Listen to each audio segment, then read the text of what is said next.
Hello, everyone. Hello, hello, hello. Hello, hello. Oh, let's turn that off. I don't know if we are live on Patreon. Let me just skip across my YouTube brothers and sisters. I don't know what's happening there. Let's do save edit, shall we? My Patreon screen is just spinning again. So I don't quite know. I did prepare my inner circle for this in case we're not live on Patreon. Give me a second, everyone. Or you surely enjoy my live streaming antics by now. Um, okay, well, I'm going to give this a second before we just change gears. I don't know whether you can see this, Patreoners, or not. One thing I could do is I could just open up another browser and see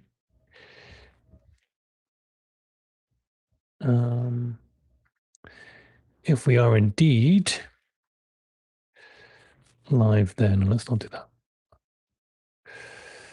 It doesn't look like it's working on Patreon, guys, if you have got YouTube open. So I don't know. Let's just do a little. I'm going to refresh the page here. Okay. Greetings from the Pacific Northwest. YouTube is live now. Okay, I can see the live chat in Patreon. Not seeing anything. Oh my goodness. Okay, what about now? Can you see anything now? I can see me in the Patreon live studio. Okay, it's live on YouTube. I know I'm following your live chat here, Patreoners. I can hear you but not see you, David. That's weird. Hello from Sweden. All right, quickly, guys, on the Patreon portal, Inner Circle members, can you let me know whether you can see me or hear me, either or? That would be great. And then we're going to get cracking here. Boy, we've got a powerful show for you tonight. Oh my goodness. Go to YouTube. Just going to wait for you to comment on Patreon before I actually shut this live down because there's no live here, David. Thanks, Brian. Can only see the chat on Patreon. Okay, weird. Well, we tried. I can see in the Patreon studio the live stream here. So, okay, failed to join live. Yeah, Tambry, just go to YouTube and everyone on Patreon. Let's get over to YouTube so we can get cracking here. Can hear you but can't see you. That's weird. All right. All right. Thanks, Christine. Yeah, head on over to YouTube, guys. I'm going to end the live here on Patreon. Everyone's like, "Oh, you guys pay for Patreon? It's rubbish. Doesn't even live stream." Well, the live stream is not very good on Patreon. They have different. I'm going to end the live here. They have different, whatever it is, hookups. I'm going to just quit out of Chrome here because I don't need that. Okay, they have Patreon's live streaming is nowhere near as good as YouTube's, and I'm very, very grateful that we do have YouTube still, so everyone can just jump across here. But welcome for all of you, to all of you. Tell me where you are from in the live chat. I know we've got lots of comments streaming through already. Thank you for bearing with me at the beginning there. We've got a very powerful show for you tonight. I know you're all eager to hear what tonight's show is about. It's going to be amazing. Probably not what you think, actually. And we have got Archangel Michael's final codex to install, the Diamond Crown Codex. And let me tell you, you will not be disappointed. It's quite a moving one. So let me just tell you that. But I'm going to pop on over to the live chat. Let me know where you're from. We've got approaching 700 of you live now. New Zealand. New Zealand is in Indiana, North Dakota, Beverly Hills, Baltimore, Canada. Hello, Ryder. Okay, amazing. I know we have truly a global audience. Yeah, I don't know why the Patreon live stream isn't working, guys. I'm sorry, but we are live on YouTube. I haven't tried another browser, Brian, but I will try that next, maybe. We've had a live show from Chrome before, and everything's up to date. And The technology side should be fine. But anyway, okay. So, yes, what an amazing time. Holy moly. We are going to have an amazing show. Before we get into tonight's broadcast, you know where we're going. Of course. It's time for a reading. Now, those of you who've not been tuning in, we do a reading from the Family of Light book, I call it, Barbara Marciniak's original Pleiadian teachings of the 80s. And I'm going to skim through without looking a page here.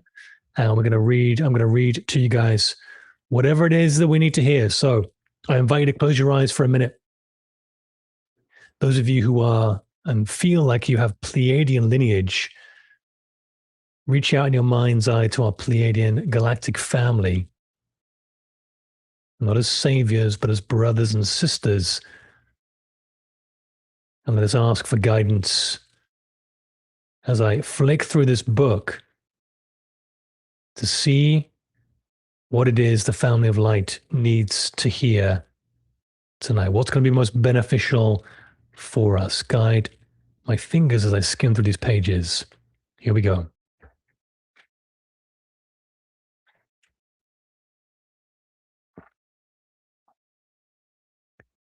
Oh, that's interesting.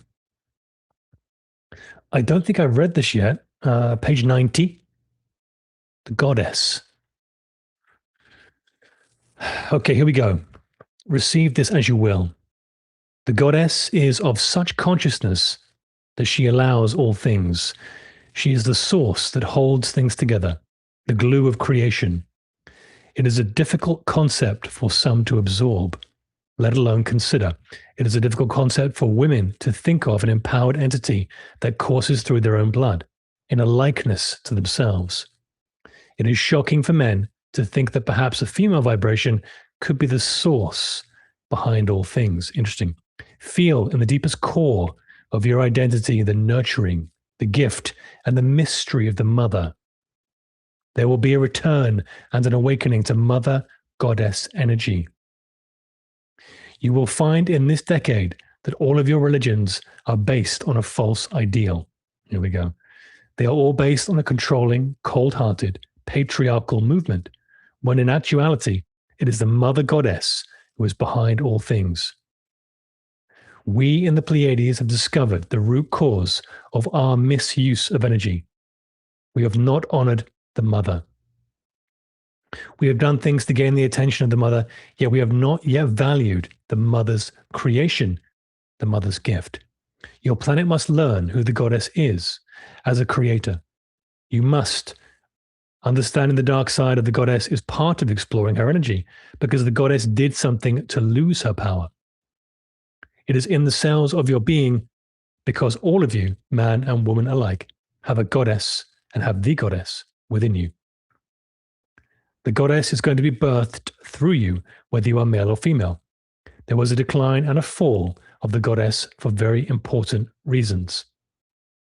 The goddess energy always acknowledged the rights of fertility. The rights of fertility. The goddess energy was not like your Western world. To her, sex was not shameful. The goddess loved sex.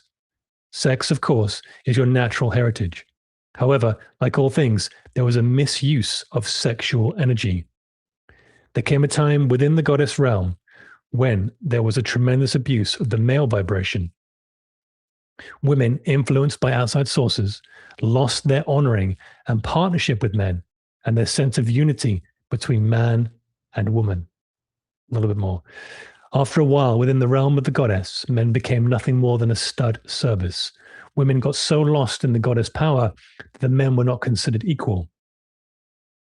Men were considered to be objects to bring about the rights of fertility. Rights of fertility. Many men were killed after one-time fertility rituals with representatives of the local goddess. Castration and other sacrifices were performed. It is true, women misused the sexual energy of men, creating the current backlash. This is all changing, however, and you will find the goddess with compassion entering the lives of those willing to feel. Okay, page 90. It's going to appear backwards here. Earth, Pleiadian keys. to the living library. Very interesting that, because I've noticed as I go to the gym a lot, sport and athletics and fitness has really been a part of my life. And this human incarnation, and I'm in the gym, 2, 3, 4 times a week, as many of you are. And I have noticed over the last, probably just before they launched COVID, this imbalance of, I'm going to say toxic femininity, and I'll get to you guys in a minute, don't you worry. In the gym, I started to see women wear like little hot pants and sports bras to work out in. And some guys might love that. That's fine. But that is a complete imbalance of the goddess energy. And I was actually going to share a little channel transmission I did on this a while ago. I just haven't posted it yet. I've kept it. It's from Naella. It's one of my Pleiadian guides. And I'd asked actually one of the few guys that I ask information to, and this had come through. So I may well build out this transcript, because that's a very interesting piece there that we went to randomly or not so randomly today. Now, I've got no critique or judgment or blame, but it was very interesting, and is very interesting to observe that today in women in the gym. There's a very sexual dress code for women. And I have no opinion on that. I'm not going to choose an opinion on it, but it's definitely been worldwide. When we went to Europe last year, it was exactly the same thing. So it's a consciousness thing. Okay. And for those of you who say, well, no, it's happening everywhere by social media. Well, not really, because if you look at the exercise machines, the personal training practices in the UK compared to them here in Canada, they're very different. So if everything was transferring across, it would be that as well. And it's not. But this is definitely consciousness. And I think it's an imbalance in this divine feminine goddess energy. Of course, when we do our global mass meditations, we bring in who? Isis, the Great Mother, and Mary Magdalene, and the divine feminine energy, the priestess energies. And I think as we become more one with source, as we're doing, we're going to get into that tonight as well, the goddess will rebalance. And certainly for men, I'm seeing an advent, and certainly from my own inner circle, of men's groups popping up, men becoming more in touch with their emotional side, and not from a sort of a anything other than a divine masculine and feminine balance kind of way, but it's definitely an intro, what's the word, an influx of the goddess energy. So very interesting. For some reason, we were meant to talk about that tonight. So there we go. There we go. All right, comments. Oh my God, there's so many comments. I'm going to miss all of these comments, guys. So let's get to tonight's broadcast. Okay, here we go. You ready? I know you are. Are we going to see this screen anytime soon? Well, an interesting story with this is that I posted, I didn't know, I was not going to have this as a thumbnail. And kind of more and more as I do this now, I don't really think about anything. I just trust divine guidance. And I'm going to answer a question from one of our inner circle tonight on that. So please remind me if you're here. I think Christine, you were here in the Patreon chat, then you're here in the live chat. I'm going to get to your question as I remember it. Let me speak it out loud as I remember. I posted this, and again, I just created this thumbnail. I'm like, okay, well, let's have the EBS, because that's kind of could be on the horizon. We know Ashtar has talked about this. And this was on Thursday night.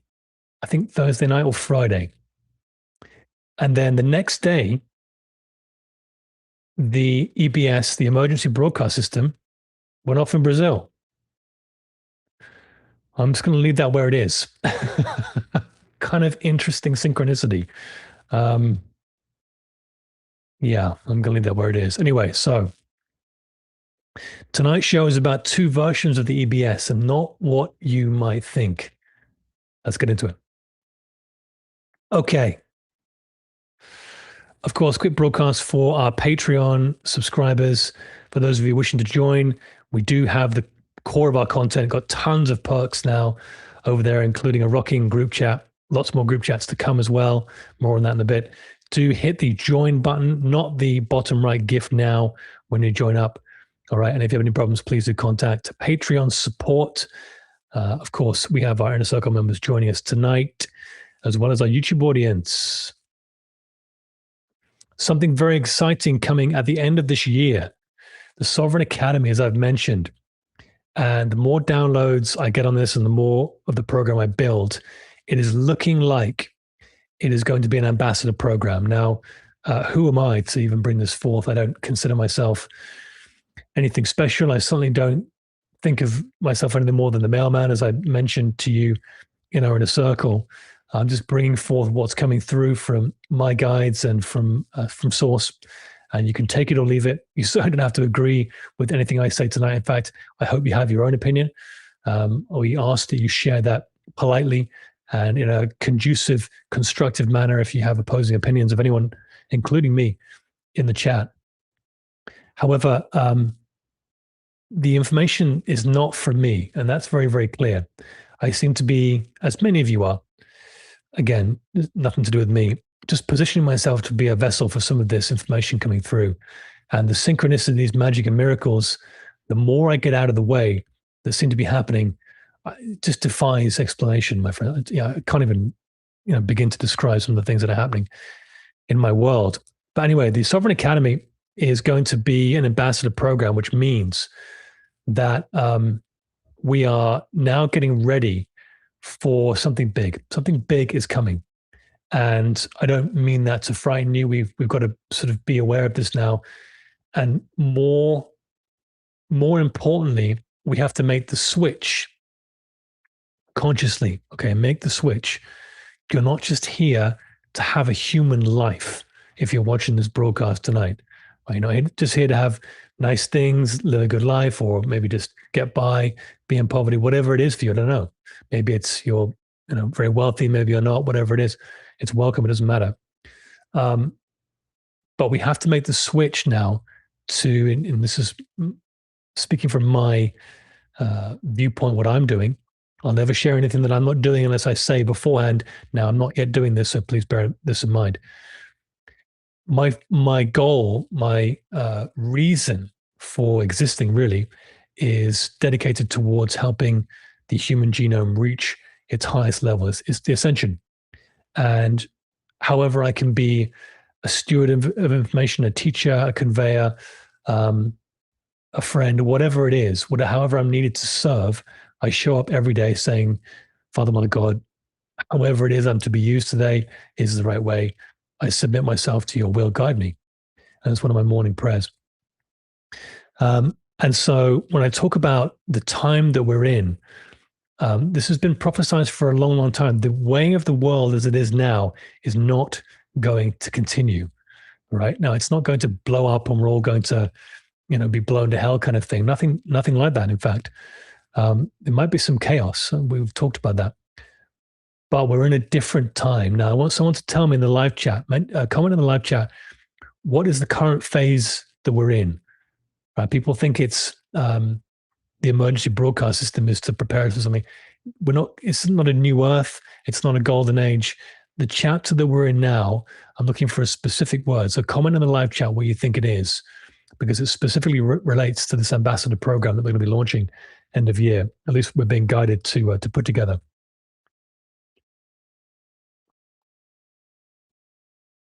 So comment in the live chat, what is the time where it's one word I'm looking for? I know there's like a 20-second delay. Brian, you nailed it. Brian White. Brilliant. Exactly that, transition. Okay, we're in a transition period right now. What is that transition? Well, we are transitioning from, as Valir would say, really a controlled population to a self-governed, a sovereign society.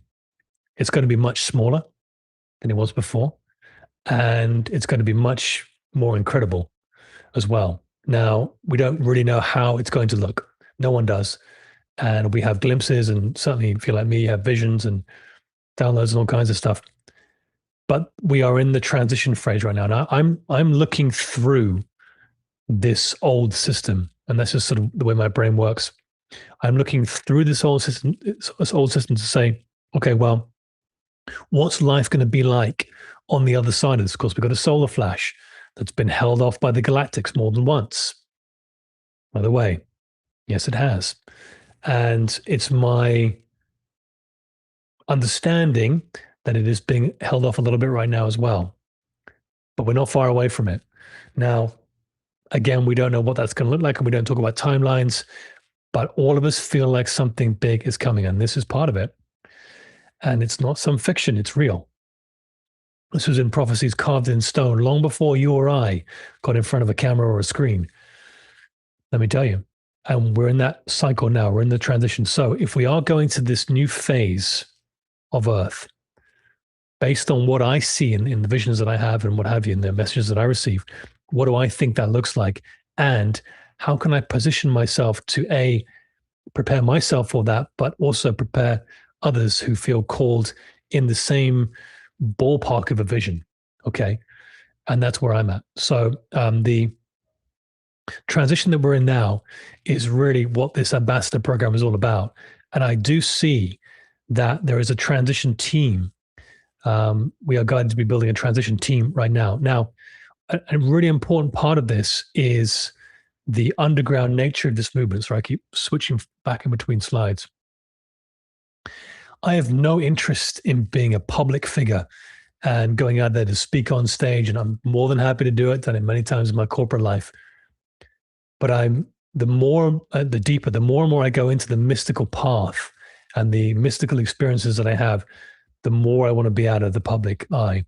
And we've turned down the Conscious Life Expos. We've turned down the Gaia interviews guys because I'm not interested in being a mainstream icon. It's just of no interest of mine. Just to let you know, in case you didn't know, I turn down major interviews often because I'm just focused on this work now. I'm not interested in being a celebrity. So the movement, the Ambassadors Program movement, is going to be very much underground and decentralized, meaning it's going to be, as John Maxwell would say, level 5 leadership protocol, not sovereign leadership, although it will be. But those of you that follow John Maxwell's work, he doesn't deal in sovereign leadership like I'm talking about, but his work is amazing on leadership. And the level 5 leader is a leader that trains leaders. And so we're going to be building a program through the Sovereign Academy. I have no idea how it's going to finally look, but there's some very interesting information coming through about New Earth guardianship, about moving through the Sovereignty Consent Protocol level 5. So don't forget what level 5 is, which is really the threshold for moving into the next density. And those of you who have been watching Valia's transmissions know about that. I won't go into too much more detail. So that ideally for me is going to be coming in fall or winter, depending on how long it's going to take to assemble. Of course, I'm putting together a Valia's book. In the background as well, now a very, very important transmission coming tomorrow morning, the next Sovereignty Consent Protocol core teaching, in my opinion, from Valia, which is really off the Christian Bible verse, to be frank. Resist not evil, because there is, in mysticism, okay, you go through levels of initiations like you do in all high teachings. And the reason why you keep it sacred, keep it safe and secret, you keep it like a babe, okay, is because some might sort of narrate it this way: the world will try and take it away from you. And what I mean by that is because and this is actually in tomorrow's broadcast, so I love that I got this in from Valia. The incarnation that you're born into now, the third dimensional space, and we're going to get into dimensions tonight as well. You are born into a space where as Valia would say, the common mind, the mass mind, the carnal mind, all right, is a program that's running. Now, what is the carnal mind? It is the subconscious mind of the third density. It's got nothing to do with you. kind of difficult concept to explain this, but I'm going to try and do it. However, your ego mind, the mental body, which there's nothing wrong with that, by the way, the ego mind is born into this incarnation linked to that. There's a direct link up at all times. So the carnal mind is always imparting itself into your experience, into your mind, always. Okay, I'm not talking about the technological side of this that the Kabbalah have. I'm not talking about that. I'm talking about the consciousness side of humanity. And that's the third density mind. Now, it is also good. Okay, it is good and it is evil. There's duality in this density. So in the Christian Bible verse, if you believe what Yeshua said, and let's just say that it's true for a minute, and no, I'm not Christian, but I spent a number of years in Christianity, so I'm most familiar with this religion. And I've done some study on the Bible, etc. But some amazing truths in there if you have a grounding in spiritual truth to be able to discern it. You can't discern the truths in the Bible with mental ability or intellectual knowledge. Not going to happen. We've seen what that does. Just lead you off course. Most of the time. It needs to be an embodiment of the teachings. So you resist not evil, or to put up thy sword, as Jesus has apparently said. How can you do that when there is, in the material world, evil or terrible things, man's inhumanity to man, murder and death and all this stuff in front of you? How can you just put up thy sword and do nothing? Well, if you're on the mystical path, you're not doing nothing. You're doing the most important work, which is embodying, as Archangel Michael would say, the diamond core God cell, the Christed awareness. All right, you're becoming soul infused, which is the only, pay attention to this, it is the only way to rise above third density. Okay? There is no human solution to the human problems of today's world. Never has been, never will be. Okay? How do you know that for certain? How do you know that for certain? Because 5,000 years ago, we have very good documentation, some would say, of the things that were going on then, and they're the same things as are going on today. The discords that were happening 2, 3, 4, 5,000 years ago are happening today. Thousands of years ago. Why is that? Because we've been using the mental body only. Okay, now remember a transmission, I can't remember who it was from, a couple of days ago, talk about the 3 levels of consciousness: mental, metaphysical, and spiritual. Okay, this is going to come in the Sovereign Academy, by the way, in a different format. But on the mental plane, you're just governed by all the laws of the third density: man's laws, weather's laws, disease laws, contagions laws, etc. In the metaphysical world, you rise above it a little bit. You start to understand things, but the metaphysical world is still trapped in third density, which means that even though you might be deeply spiritual, if you call yourself that, and you're of the metaphysical world, you will see people in the metaphysical world still are affected by all the things of the third density.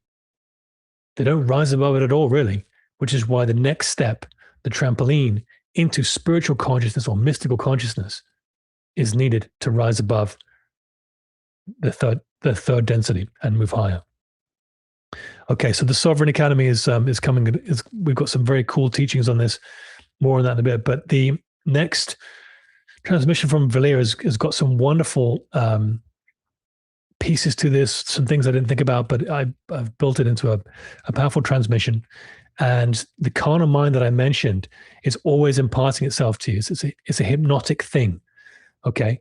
Which means that the errors in your world, all right, your thoughts, your words, and your deeds, the errors of your world are not your fault. Yes, you're responsible for your actions, but you're acting in ignorance, okay? You and I are acting in ignorance when we're doing things out of alignment. Forgive them, Father. They would, if they knew better, they would do better, right? And that means spiritual consciousness establishment, the embody of. So it is an essential ambassador's teaching. You're going to hear that word from me more and more in tomorrow's transmission. So check out that on Patreon and on a little snippet on YouTube. Okay, let's get into this now. there are two emergency broadcast systems in play. Have a little sip of tea here.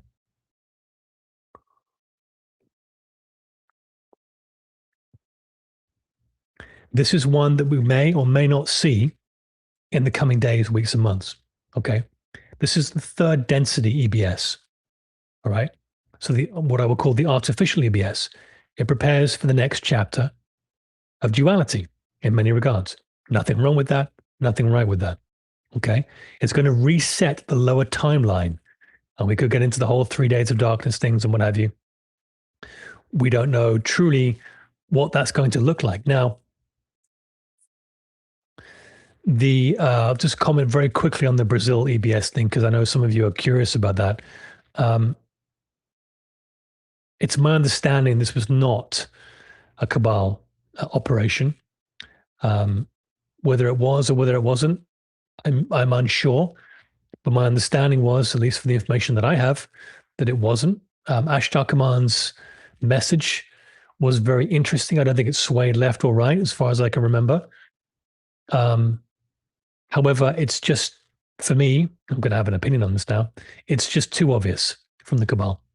It's too obvious and too late in the day to be testing humanity with at least Brazil, with the EBS. It doesn't make any sense. It's too preparatory. Why would you prepare the white hats? Why would you prepare the ground crew for this event? It's just too obvious, guys. It's my understanding the Federation is just not going to allow that. The white hats are just not going to allow that. The technology that they have now to counter that they have in place is just not going to allow Project Bluebeam to happen. I don't know that for sure. All right. That's just what I have the information of from. So we'll see. From a logical perspective, it doesn't make any sense that it was the if you want to call them the cabal, the dark side.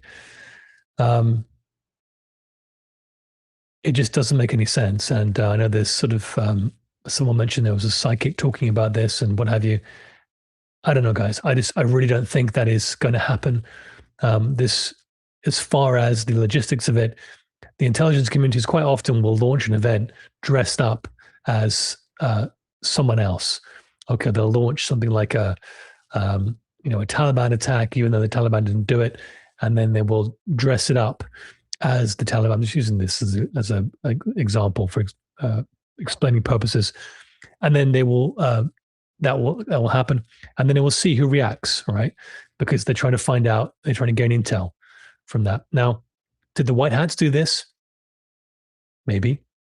It makes more sense that they would, but I'm not sure. So I'm going to kind of pull back and not have an opinion on that necessarily. I know some people are saying it was, the cabal were testing the EBS. Like, I don't think so, guys. Why wouldn't you just do it? There's too many people awake and aware now. The bed of consciousness is too strong. It just would not take, like trying to plant a tree on the road. It's just not going to grow. So that, if I could have an opinion, would be my thoughts on that. But the EBS we could see, Ashtar has talked about this for a while. It could be something that the white hats use for a reset. Now, we know we've got a quantum financial system happening very soon. It's already ready to roll almost. We talked about that in prior shows. And we've got some crazy, let me just share this for a second. I want to bring in a couple of images here real quick. Image. Let me just share something with you before I forget to share this. Can I bring in two images here? Yes, I can. Good. Or can I?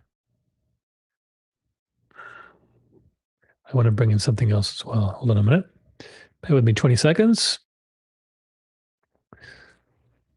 These two is what I wanted. Okay, let me bring these in real quick. This was just posted by the White House on Facebook. Okay. Now, this doesn't affect our work, guys, with the family of light. We're not going and staying in the same version of Earth here, but love or hate Trump, it doesn't matter to me. I'm just watching this unfold. What is that craft in the middle? Okay. Right off the back of this, Also posted by the White House official account on Facebook. Very, very curious. Now, I don't care whether you love or hate Trump, love this administration or hate it, whether you're left or right. It's of no consequence to me. I have no opinion on the matter. I'm just simply watching this unfold. But I did, hold on a minute here. Let me just get rid of that. Let me get rid of these a second. Hold on a minute. Let me get back on me. Okay. I did follow the Q operation back in 2020, 21, whenever it was, very closely because I was very fascinated by it. And I'd asked military intelligence, ex-military, ex-MI colleagues of mine about it. And it was very curious. So some of you think that was a psyop or whatever.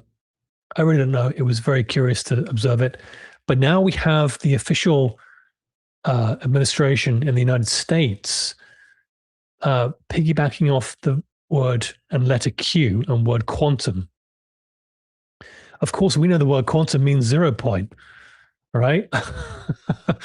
Quantum mechanics, quantum physics, quantum. So we know where they're going with this. And of course, we've talked about Elon Musk's Star Trek future, etc. It's very curious what's unfolding. And I do think that the EBS, the reason why I'm mentioning this, may be used in a reset type event, okay, to bring on new power grids, new financial systems. I really don't know. But some of you can feel it as well. There's something coming. I'm not talking about the solar flash from that perspective. I'm going to get into that in a minute. But it's very, very curious, this. So it may be needed, okay? But it is the material, the artificial EBS, meaning it is reliant on external material sources. So be very mindful of this, guys, okay? Don't be waiting for it.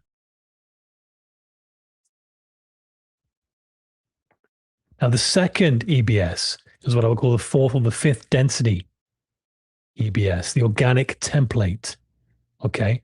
This is an EBS from within, right? It's no technological thing, doesn't appear on your phones. It takes shape in your heart, all right? And it's a calling to connect with source. Now, not everyone has had the EBS, the organic EBS, fire within them, all right? But many of you watching this tonight have, meaning you are being called, you're not being called away from the material world, you're being called towards source. Okay, and the reason for that is that is your true nature. It's preparation for the new density. Remember the ambassadors program. We're going to be going deep into this, helping you unlock the Christ seed, all right? Work that I'm doing physically right now, and that I've got to such a point that I can share some of these teachings, right? So it can be self-initiated. You can think about this and reclaim your power. But really, it's a calling within. It happens. Okay, it's unfolding from within. Now, unlike the material EBS template, the organic one is needed for the next density. Right? The third density can carry on and then implode itself, which I think, as I'm going to get to in a minute, we're approaching a nexus point in that. But the organic template, you cannot rise into the newer, higher densities, say higher densities, not newer densities, the higher densities without this calling and without doing the work, right? Very important. And I believe it is a prelude to the event. The reason why you are being called to do this work now is because certainly we're going to higher densities, but there's a part of your higher self which is trying to get you and me to become as much infused, get our attention on doing the ascension work, soul infusion, as diligently as possible. Because why? Because when the solar flash happens, and it's coming, guys, your ability to withstand some of the intense frequencies from this event will be determined on how much work you're doing now. Okay, because as I'm going to get to in a minute, the event, the solar flash, is going to amplify wherever you're at. All right. So wouldn't you rather be at a place to be able to trampoline up, maybe get knocked down for a minute, but trampoline up and help others rather than be knocked on your ass and be put into sort of this zombie type state that I think we're going to see a little bit of. So the organic template. Okay. Yeah, a sip of my cup of tea for this one.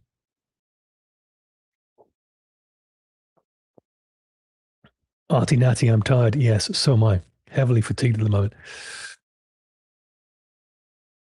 Okay. The Great Solar Flash. It's been covered a lot, but many of you are feeling this. And more importantly, you're feeling like it's coming more than ever before. Okay. Now, going back to Valier's sovereignty consent protocol, I'm not going to go too deep into it today because we've had other shows on it. We've got way more to come. The level 5 critical mass. Remember, Valier's been talking about this, the origin seed. When the so what causes the solar flash? This is what I think will happen when the level 5 critical mass is reached, when a certain vibrational level has been reached, and the third density is at its peak in separation. We have sort of a nexus moment, a singularity moment, a splitting of the atom esoterically moment, where the sun, and I've said this before, gives us a handshake and says, "Oh, you guys are ready. Here you go." Everything is connected, guys. In God's universe, the Creator's universe, is unfathomable how it's all connected. Okay? Here's one slice of it. Before you got up this morning, before the light was in the sky, the Creator was bringing the sun up on a million different worlds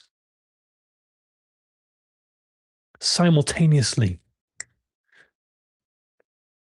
in millions of different galaxies. And then the sun came up on Earth.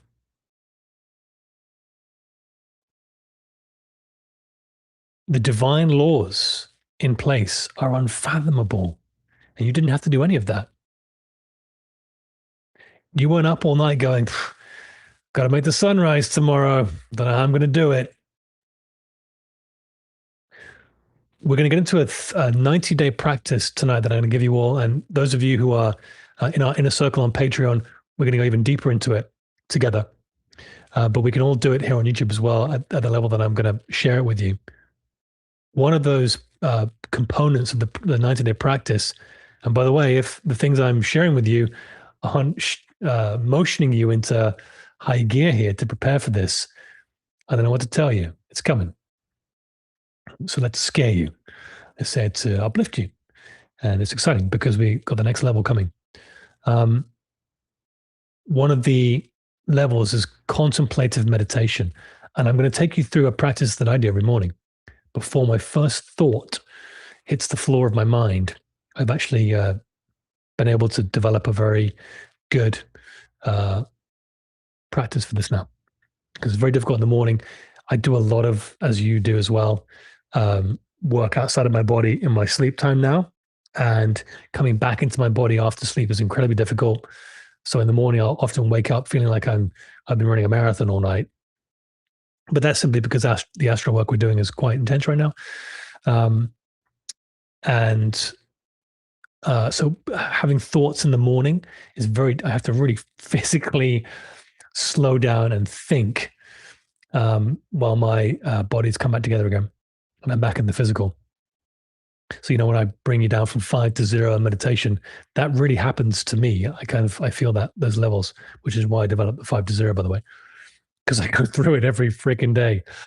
And many of you do as well. So that contemplative meditation is to start to, at least intellectually, which is a very, very limited scope, like looking through a keyhole into the universe, right? The unbelievable nature of Prime Creator, of God. And when you pay attention to the things that Creator is doing all the time, because remember, God is, and God ising. Whether you do this or whether you do that, doesn't matter. And by the way, God does not operate in the human scene, ever, until You become aware of it. Noodle on that one. We're going to be going way deeper into this in the academy in the future. Anyway, the creator's universe is just unreal, guys. It is unbelievable. And where was I going with that? I don't know. I've been talking too much anyway. So yeah, the handshake from the sun. Sorry. So everything's been designed for evolution, ascension. Okay. Now, we don't know when this solar flash is going to be. We really don't. However, we are seriously feeling it. I am feeling it. And prophecies have forewarned of this for thousands of years. Okay. Now, I've been shared with, and I think many of you have heard this as well. It's not news that the galactics have held off this event. All right. We've been told because the solar event is going to be quite something. There's going to be a lot of energy, and they're trying to give humanity as much of a chance as possible. Of course, being led by us, the ground crew. You're welcome. I'm just kidding, kind of. To rise, okay, to reclaim sovereignty, to prepare for the event, and to step into our power. All right. Now, the organic EBS has been sounded for the ground crew, so it is time to prepare. Again, not being alarmist. This is just the next level, guys. It's like we're about to get into the car to go on a journey. It's preparation for the journey. It's things you pack, snacks, maybe clothing, maybe a suitcase. We're just doing that, but we're doing it energetically because it's probably going to be needed. Okay. 1,200 of you live. Welcome all you wonderful people. Let's continue. As I mentioned, I've already gone through this. What does the event do? What's going to happen with the solar flash? Well, we only have channel messages, prophetic information, and maybe biblical texts to go on. We don't truly know, but we do have kind of a semblance of it. It's going to amplify your existing state of vibration of sovereignty consent protocol, SCP. It's going to bump you up a level or two, depending on where you're at. So if you're doing the work and you carry a high vibration right now, you've achieved high levels of consciousness, you're really deep into spiritual consciousness development, it could well be that you fly into a state with brand new abilities, right? Miraculous abilities like Yeshua and the Masters have. We could see that, all right? Which is going to be quite startling. So, yeah, let's continue. Activates, this is important, activates, guys, crystalline grids, right? So it's going to be an anchoring of the New Earth grids, and it sets the fifth dimension seat in position. Everything is happening in unison. Okay, this is kind of interesting here. Following on from the solar flash, you've not seen this yet because I haven't shared it with you. Valier's first book is coming along. I don't know whether this will end up being the first cover of it or not. We shall see. It's going to be something kind of cool like this with the 7-pointed star.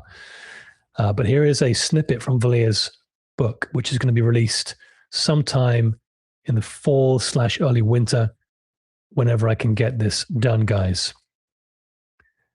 I'm going to read it out for you. Here is the mechanism stated plainly. The next shift is initiated from within the field itself.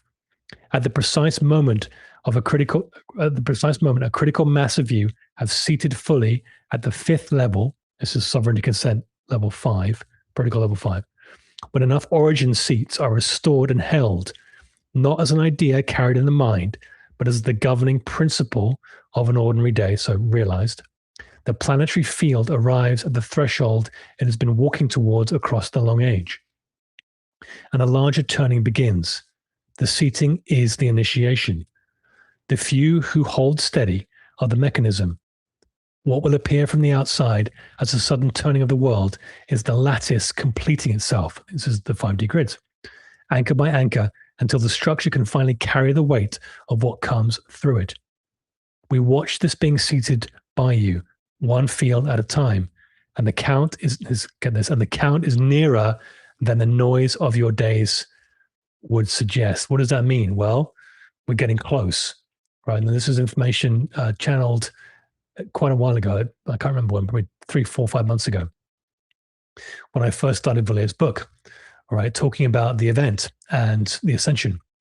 And although Valier doesn't really go into the solar flash in that terminology, it's clear what they are talking, what the emissaries are talking about, in my opinion. So all of this work, the sovereignty consent protocol, everything we've been given by the emissaries to really go back to ourselves, right? Is preparing us for the next level. So amazing, amazing, amazing.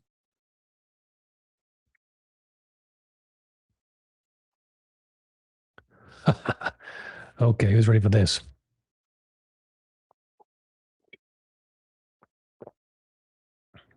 When will Valid's books be available? Soon, Klaus. Watch this space. I will announce it. You're not going to miss it. And the first, what did I say, 100 people? First 100 subscribers on Patreon have already got a free copy when it comes out.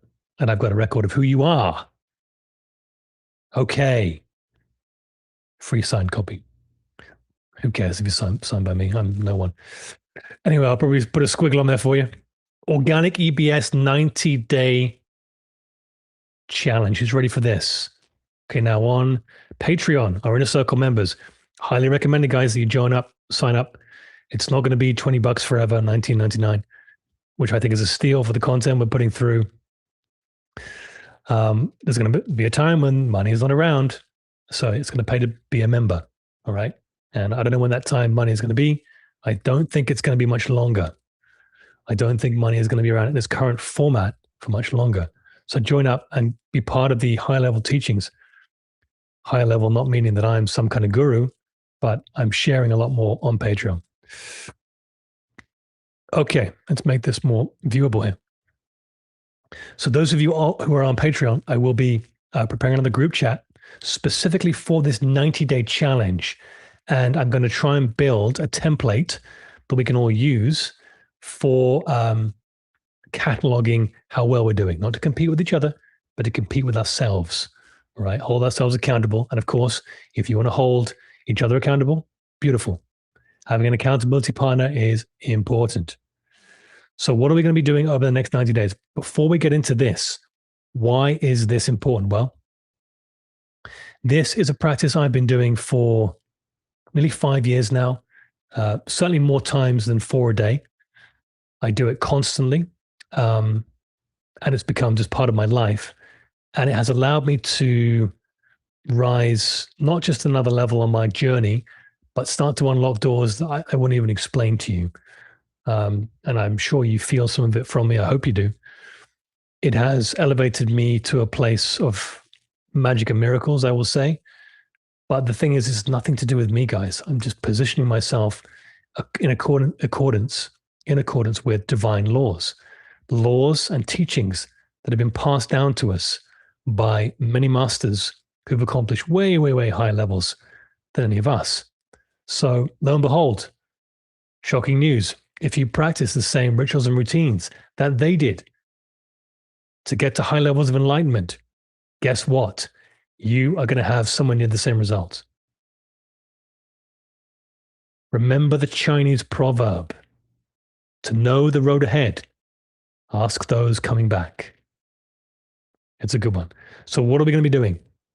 It's important because with the events coming in the world, we want to be as anchored as we can, guys, as still as we can, as in the loving vibration as we can.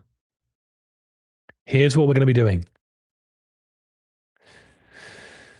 3 quiet stages, about 7 minutes each.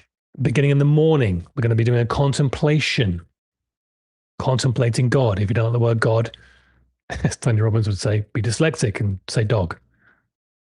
I'm kidding. I think I'm partly dyslexic, so I can say that. Creator, source, universe, whatever you want to use, infinite creator, supreme being, it doesn't matter. We contemplate God's universe the first thing in the morning, okay? So, before you open your eyes, before you get out of bed, before you look at your spouse, yes, before all of this, the first thing you do is you're going to wrestle your mind, like I have to do when my bodies come back together, like I mentioned. You're going to wrestle your mind into a contemplative meditation. You're going to realize you're awake. You're going to use the breath. Okay. You're going to breathe into a state of presence, like we do at the beginning of every meditation. And you're going to contemplate God. Here is what that would look like for me. Okay.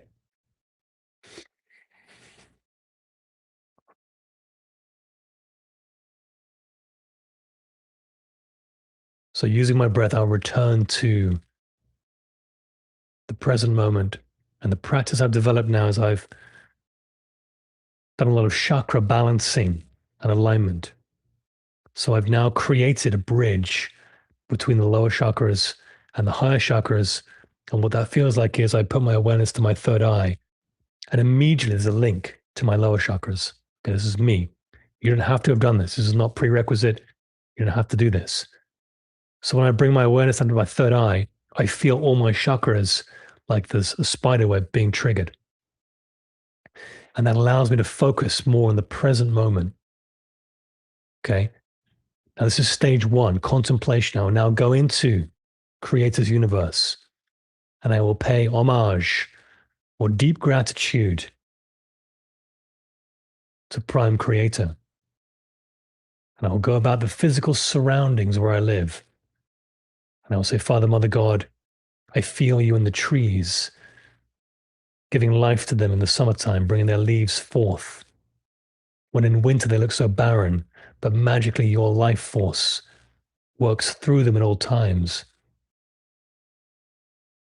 bringing forth greenery, seeds, and life.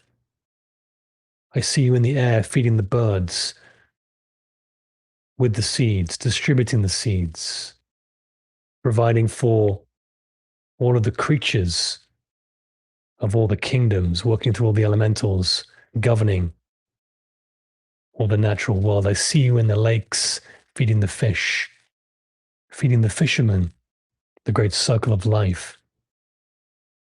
I see you in the ground and the soil, feeding all the animals and macros and nutrient systems that feed one another. I see you in the forests feeding the bears and the foxes and the wolves.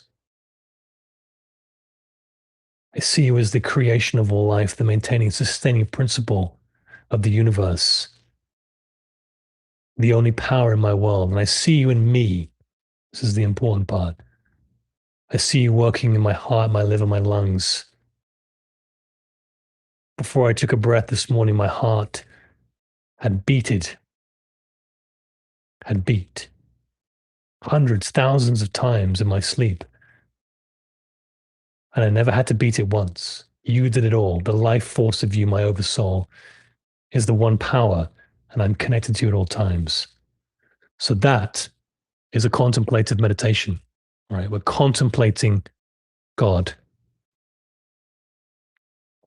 Now, the more you do this, okay, the more practice you get at the contemplation side, the more you'll find, you may not believe this unless you've done it, your mind will actually slowly start to move away. It will stop thinking. Kind of crazy. Now, men and women brains work differently. So you have to have your own experience with this, but I'm sharing with you mine. So now I'm practicing at a point where when I stop that contemplative meditation, I'm in this void. Okay. This is stage two. Let's continue. So we pause and breathe, setting the ego mind down so the presence can rise. So now we wait in the stillness.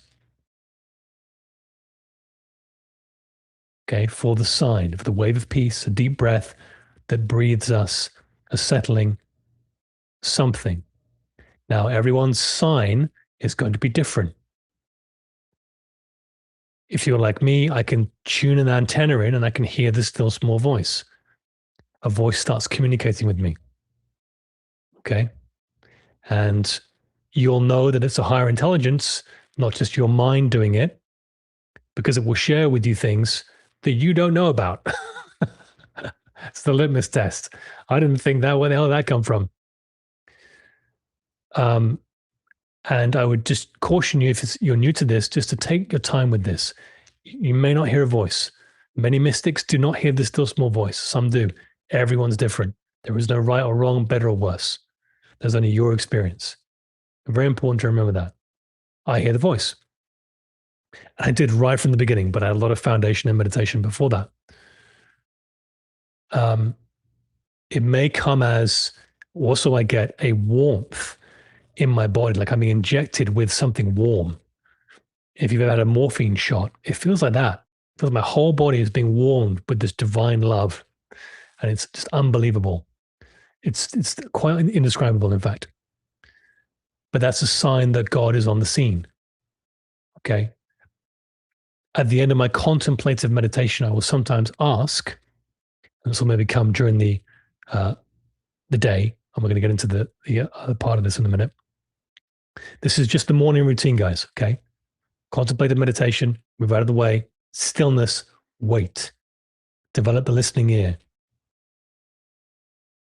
I will sometimes ask Creator to give me a sign once I've reached his throne, her throne. And then the message will come through, the sign will come through. Okay. You're going to have to practice this. Some mystics do this for years and years and years, 2, 3, 4, 500 times a day, and receive nothing. Nothing. I don't think that's going to be your experience because you've got foundations in the mystical work already. So once we have received that sign that God is on the scene, quote unquote, then we can open our eyes and go on with our day. This should take no more than 5 minutes, guys. And if you don't receive a sign or a message after 5 minutes, don't feel disappointed. It's okay. You're just practicing. Stop the practice and continue on with your day. All right. Don't force it because then you get into the mental realm. So don't do that. Now, we're going to have other sessions in the Sovereign Academy about the still small voice and how to activate that antenna, etc. But you don't need to hear it, but you may. Okay. So that's just the morning routine. Okay. For 90 days, we're going to do this. This is a commitment. You're ambassadors now. Okay. Now, this is the 4 gateways. Okay. So we're going to touch the throne 4 times a day. All right. We've gone through the first time. So we set the field at dawn. Now, this is the important thing. I'm going to ask you to set your alarms, all of you, the serious ones, for 11:11 a.m., whatever time zone you're in, and 4:44 p.m. Okay? Some good numbers. Whatever time zone you're in. All right? We're going to create a circle of Christhood around the world. Very amazing. If you do it. The good news is it's all up to you. The bad news is it's all up to you. I'm sharing with you things that have brought magic and miracles and supreme abundance into my life. Okay, because I've followed those who've left those same breadcrumbs for us, and I've practiced them. Right now, I'm just making them a little bit more palatable and different. So you can hopefully understand them more, because a lot of the sacred teachings are very difficult English. Okay, so 11:11 a.m., we're going to repeat that practice, right? We're going to use breath work. We're going to get still. We're going to contemplate Creator's universe. We're going to step aside, and we're going to wait for the sign. That's it. We're going to do the same at 4:44. Okay, 5 minutes only, guys. If you can't find 5 minutes in your day 4 times, you got a problem. All you know there is about your ascension. I'm sorry. You can do it. You can find it if you want. So those are the 3 times. One more time, we're going to do it before bed. We're creating the routine now, okay? This is a building, not a deadline. Strand by strand, we lay a cable between ourselves and source. We touch the throne each day and watch the chain grow. If a day is missed, it's okay. Return gently and begin again. Don't be hard on yourself. We're going to build consistency. Some of you struggle with consistency. That's okay, but it can be learned. And we're going to hold each other accountable. Okay. Across the 90 days, the present becomes the place we live from. And every bearer who reaches the throne, this is important, brightens the whole web of light. So why are we doing this? The most important work you can be doing right now is anchoring this frequency. So let's get intentional with it. I already do it 50, 60, 70 times a day. Oh, look at me. No, it's got nothing to do with me. I'm practicing it because I'm dedicated to the ascension of this planet. Some of you are doing that and way more, by the way. But if you're not, that's okay. But let's get serious about the ascension, guys. A lot of you are waiting for the emergency broadcast system and these material things. You're not even ready for it. So let's get ready. I'm not mad at you. Hear my heart with what I'm saying. I want to give you what I'm experiencing, which is pure bliss, pretty much all day. Freedom from disease, no health issues, abundance in love, and all areas of my life. Okay, that's just me telling you. Most people on social media are telling you they have abundance. If you spend time with them, they actually don't. It's all just this crazy front. And you're like, I thought you were very different. If you spend time with us, like some of you in the Sunflower Life group, you actually have met us, spent time with us. We walk the walk. And I'm not going to keep talking about that because this is me talking about it. But walk the walk, guys. It's time. If you want to be an ambassador for the new earth, you don't have to apply to me. I'm not some gatekeeper, neither do I want to be. I was walking beside you. But let's do it together. Okay, it's an invitation. We're being guided to become sovereign. So let's do it. Okay. I'm barking at you. I'm sorry. This is interesting. Let's change gears. Let's get a little bit less serious. We'll go back to that in a minute. By the way, those of you who are on Patreon, we have got a much more detail in this practice to go through, which I'm going to go through with you in the group chat. By the way, we're going to create a new chat for this. And I'm going to create a spreadsheet for you so we can do this all together. Come and join us on the Inner Circle, guys, on Patreon. Okay. So, sorry, not that one. Not that one. Yes, it is that one. So one of you asked me about a week ago, I think it was last week, about densities. What's the difference between dimensions and densities? Okay. Ultimately, intellectually, we're not going to see it this way when we rise higher. But look to number 3 here, third density, choice. Okay, we are here. Now, this is an amalgamation of the Law of One teachings and my own understanding, because when I gave my own definition of this question about densities and dimensions, I was pretty much on the mark, but I was also a little bit off the mark.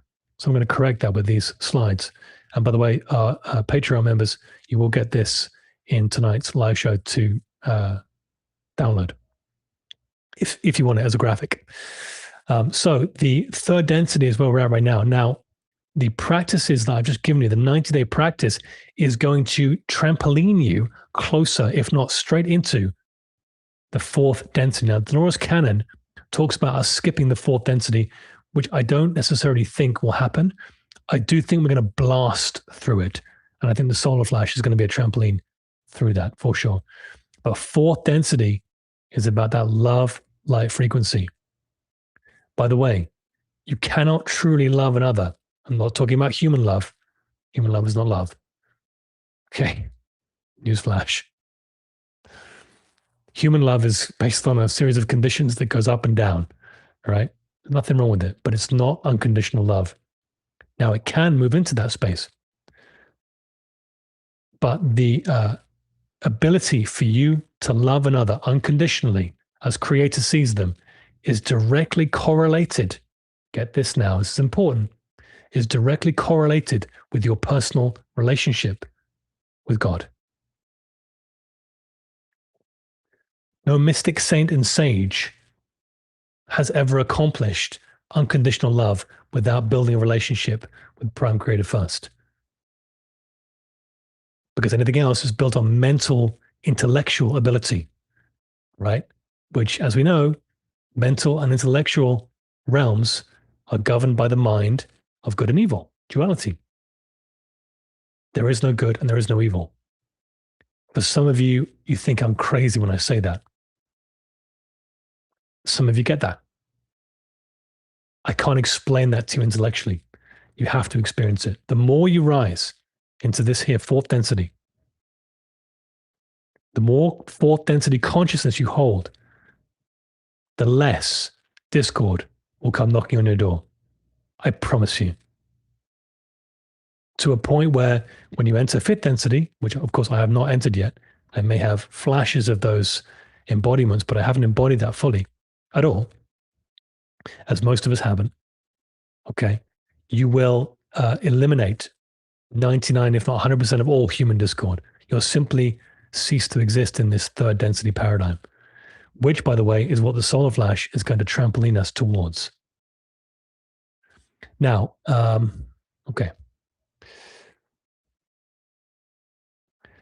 When I described the dimensions and densities difference last week, or the week before that, I said that I see the densities as being kind of the rungs. I'm not sure if I mentioned this, but this is where I saw it, the rungs on a ladder, and the dimensions as being the space in between the rungs.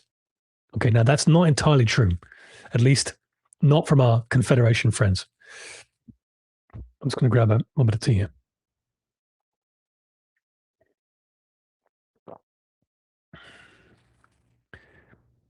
Again, Patreon members, you will have this to download. So imagine this is a cosmic ladder. What I called dimensions previously, I'm going to call subdimensions here because Ra in the Law of One teachings, as far as I can remember, talks about these as densities within the octaves of the densities, which is kind of confusing for me. So I'm going to call these densities. And you got first all the way through to the eighth, if you look at the right scale here, first, second, third, fourth, so on. And a corresponding ladder rut to that. In between those is subdimensional space. Okay, that's the way that I see it. Now, the crazy thing is that this is just one octave of an infinite number of octaves. So are there infinite densities? Well, yeah, I think there are. I mean, Creator's universe is infinite. So I think Valir is sixth density as well in his emissary group. So they can take physical form, but they don't really do that. I hope they do, so we can meet them all. We'll see. I'm sure we're rising to meet them anyway. But above sixth density is where you start to get into these sort of light beings, orbs of light that you see, not the Merkaba vehicles that some of the fifth and sixth density beings use, the actual bodies of consciousnesses, a pure light consciousness body exist in the sort of seventh, eighth, and beyond, and other octaves. And we can't even, with the intellectual mind, we can't even imagine that. But we kind of see flashes of them now and again. I don't know about you, but I'm seeing a lot of flashes in my peripheral vision. And I'm like, okay, I'm not quite sure what to make of some. Some of them are actually orbs that I see, but the flashes are continuous. So it's kind of how I see, just to sort of come full circle on the dimensional ladder that I described about a week ago. And that's the way that I see it, guys. So right now we're in the third density of this octave, the first octave. And we're moving towards the fourth and the fifth quite quickly. So the 90-day challenge is important for us to get ready, in my view. Let's go on. Okay, let's get to it. Michael's final codex, the seventh seal and eighth final codex, is going to be quite emotional tonight. I'm not going to talk about it too much because we're going to get into it in just a minute. But the family of light convenes non-locally within the planetary chakra pyramid of light, then rises for the only time up through the soul star and the solstice sun. Don't forget, we had our longest day yesterday in the northern hemisphere. For those of you in New Zealand, And the southern hemisphere, you're moving into winter solstice. To the great central sun, the cosmic chalice where the Father, Mother, God dwells, awaits us. What are we installing? Michael's Diamond Crown, Soul Star, and Diamond Core God Cell Codex. Oh boy, it's a big one. The final Ascension Seal, wedding the diamond above to the diamond within in each bearer, gathered in the pyramid, then setting that one jewel as the capstone upon Gaia's finished grid. Big stuff. Crowning every seal already seated to complete the sevenfold Ascension Seals. This final codex answers the ache to come home. As the solstice light stands full, the soul, long withdrawn, returns to the Sacred Heart, reclaiming the I Am presence. Each bearer becomes a living diamond, a walking crown bearing a spark of the great central sun. And together, they seat the capstone upon the world, completing the sevenfold. So the new earth rises crowned, and the sovereign, as the fifth dimensional dawn breaks across the earth. You can't make this stuff up. I wish I could say I'm just super intellectual and I think up these things, but not the case. When these things come in, it's difficult to convey to you how I feel about them, because in one breath, I'm just like, where is this coming from? Like, it's clearly coming from a high dimension. Am I bringing it forth accurately? If I make little tweaks here and there to make it more understandable, am I stewarding that information faithfully, etc., etc.? A lot of stuff goes through my mind. Should I sit on this message? Are people ready for it? Am I even qualified to determine whether they're ready for it, etc.? But ultimately, I submit to divine guidance, and what comes through into what we share on the GFL station is what I have been guided to share, and never a word or a letter beyond that. So it's going to be a big one tonight. Now, if you feel emotions, which I think you might do, don't worry, just grab some tissues now if you need them. But it is going to be a powerful one. So have some water with you as well to drink after. But I'm going to do a quick Q&A here. And if you've got a question in the live chat, please do put it in all caps. And I'm going to try and answer it now. I'm going to bring up a question from one of our Patreon Inner Circle members, because I think it's a really important one and something that I've kind of traveled and I'm traveling through. 1,200 of you live, so let's get to it. Not you, Tambry. I'll mention you in a minute. Christine, I'm going to mention your name, so I hope it's all right. Christine Burnchat, this was, I think, today. Yes, it was today. Had asked in the group chat. You got to join Patreon, guys. The group chat's really bumping. It's awesome. I have a question about Valia's message today. So obviously a message that she listened to wasn't Ashtar's message today. Anyway, I ask my question in the light of knowledge and understanding, and I hope that this is to only interpretation. And there might be others like me looking for clarification. I'm sure there are. Here it is. How does sovereignty work when all of one's choices are handed over to the creator? Valia asked today that we start small for the first 30 of 90 days. But it sounded to me like the ultimate goal is to hand over all decisions and choices for action to creator. Have I understood this correctly? If I have, then I don't understand how we have sovereignty if we are not making our own choices, at least some of the time. I completely understand asking for guidance, but that's not what I interpreted the message to be about. Okay. Natalie DeHart, thank you so much for asking that question. Amazing question. So in the intellectual body that we have, trying to understand some of the outcomes of mystical teachings that we're practicing is quite difficult, and I would encourage you not to do it. It's okay to understand some things and question things. I'm not talking about that. I'm talking about trying to understand the infinite with the finite mind. It's impossible, guys. And this, in part, is one of those instances. So here's what surrendering looks like. at least from my practice of it, yours may be different.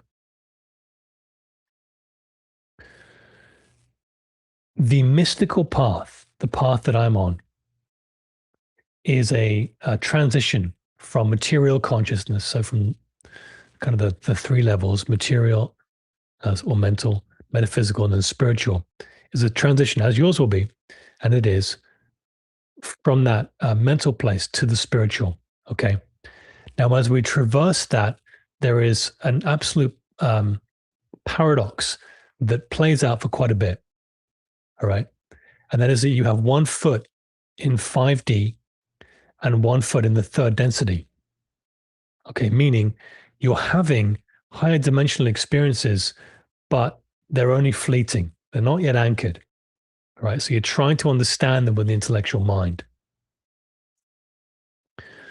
When it comes to surrender, it's not something you can intellectually do.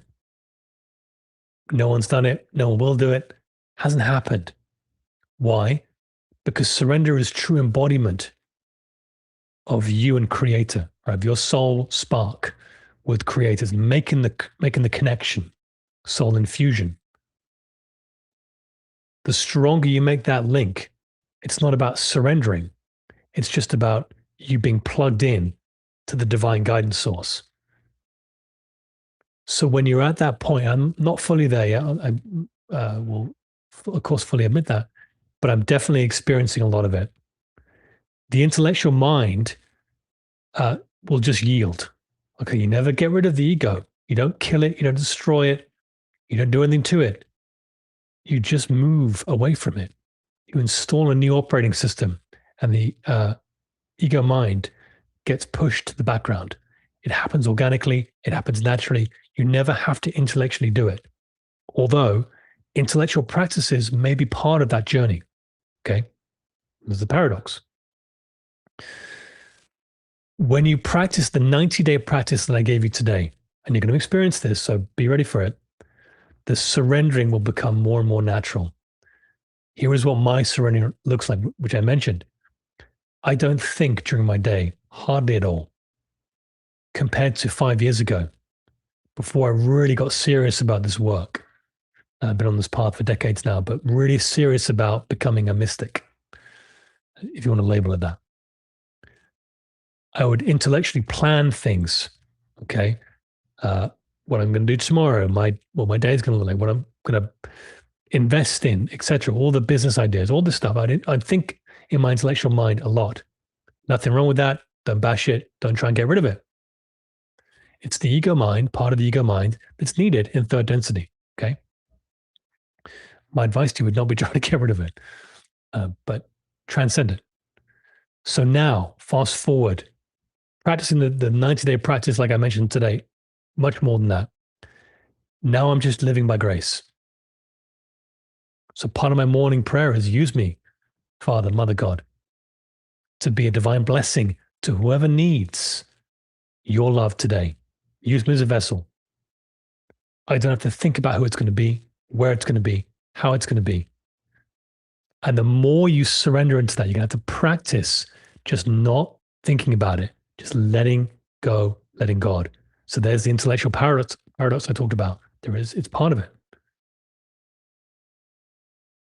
The more you practice it, the more it becomes on default. And let me tell you, if you can just get this, the magic and miracles that will happen in your experience, you will not be able to describe to anyone. Okay. We will get into healing work at a later time that you'll be doing. Not because you have to do it, because it's a natural part of the unfoldment of Christ realization. I'm not going to go too much into this, but I will be doing throughout an average day 4 or 5 or 6 treatments, healing treatments for situations, people, animals, whatever is brought to me. When there is discord that is brought to my attention in any way, I immediately, I don't not finish writing the email, finish the mouthful. I immediately go into a format of that 90-day practice that I've given you. I'm not trying to fix the error. Okay. I'm just embodying Creator's presence in my experience. How could I fix the error? I'm not to heal disease. I've got no idea how to do that. I can't bring a bird back from the dead. But Creator will, because Creator recognizes no death. There are no laws of death in the stillness, in the truth of existence. Life and death don't exist. There just is. So when you surrender into that, Creator will create. Creator will create. Creator will creator. God is. Magic and miracles will happen. I've seen life and death many times, unexplainably. Now, there's an important point to mention before we go any further with this. The ego mind is going to try and tell you, I did that. I brought that back from the dead. I healed that person instantaneously. The ego mind is going to try and do that. Less for you ladies, more for you men. You ladies are just way ahead of us. I accepted that a long time ago. And the key is to impersonalize that. Because let me tell you, humanly, it's nothing to do with you or me. We're just becoming the vessels to reestablish the truth. Third density is the illusion which has been overlaid. Okay? The truth is behind that. You have to see through it. The only way to see through it is to align yourself and let Creator do the seeing. Okay? So when you surrender, there's a time when you intellectually just let go of whatever it is you're trying to accomplish and just do a treatment like I just mentioned. Just embody Creator's presence. So here is the signal. If you feel resistance, I don't know how I'm going to accomplish that. I don't know how that person's going to come into my life. How am I going to travel to that country? How's that plane going to be? Right? You can't. Intellectually, you might be able to work out some stuff. But why? When you can experience the fullness of magic and miracles by giving it up. Surrendering is not easy initially. Okay, it feels like you're giving your power away to something. When the reality is you're restoring your connection to the only power that there is. I've just become accustomed to doing things through the five senses because that's the third density. That's our operating system for the third density. It's no longer needed. So living by grace is practicing for a time intellectually. There's a part of it, but it will yield. So don't worry about giving up your power. You're not. You're restoring the truth of your being. And the more and more you practice it, the more what I just tried to share with you intellectually is going to make sense. And you're going to wonder why you ever had a question about it. Okay, so I hope that's some interesting comments on that. Christine, I hope that sort of contributes to your learning, growing, whatever it is. That's the way I see it. You do not have to agree with me. I encourage that you don't. Here's a fun one from Tambry, who I have permission to share. Classic example of putting some of these teachings into practice and getting demonstratable results. Amazing this. I just used the practice that Valia gave us in this transmission about taking it the few seconds to connect with source before acting with another person. I didn't take 10 seconds because I'm busy answering phones, my department, but it works. I didn't do this earlier because I was finishing the message and hadn't gotten that far in Valia's message, but I could feel the resistance in that first call. This one went so different. She literally said, it was meant to be to call you. Okay, she felt the Christ, felt the presence of the Christ energy from Tambry. moving through Tambri. I couldn't answer her questions, but I gave her advice for future calls and how to handle the federal regulations in place to talk to her about the specific questions she had. She knows that she will have to wait, but she was so grateful to receive the information, and I was so happy to give it. The barriers in my job make it hard to serve sometimes, but this felt so good. I could feel the energy of Source as we were communicating, and I'm not kidding. Amazing. Thank you, Valeria and GFL Station. Now, so many amazing things about this. Firstly, Tambri has demonstrated practicing a sacred teaching that works, okay? When you become the vessel for the Christ, for the divine bridge to move through, magic and miracles will happen without you doing anything. It doesn't matter what words you say. Intellectually, you might help them with the problem. That's not what's happening. Through those words, through that awareness that you have and positioning yourself, God is moving through. Okay. But only, remember, God is not active in the human scene ever until you position yourself for Creator to move through. How do you know for certain that Creator is not present in the human scene at all? Here's the dark truth of it. How many women got raped today? How many children got killed? How many families were destroyed? How many bombs went off? How many bullets were fired? I could go on for 10 minutes. So is God ignoring all of these things? Of course not. These people are just not positioning themselves to act in alignment with Creator. God is not in the human scene. Never has been, never will be. Until Creator is realized. The realization of Source is so subtle, okay? And magic and miracles can happen in just the releasing of a breath. All right, so do this with me now. Take a deep breath in and really hold and create resistance in your body at the top of the breath. Not crazy, but just create a little bit of resistance in your body. Tighten your muscles as we breathe in. Ready? And now breathe out and relax everything. When you breathed out, on the out breath and you relaxed, you're not thinking about anything, but it feels so good. It feels so good because you're making a very thin fiber optic connection to Source. The good thing is you can practice principles to establish that connection more until you become Christ embodied, right? Divine embodied. Christ consciousness embodied. But when you breathe out, which is why it feels so good, by the way, it's nothing to do with any muscles in your body.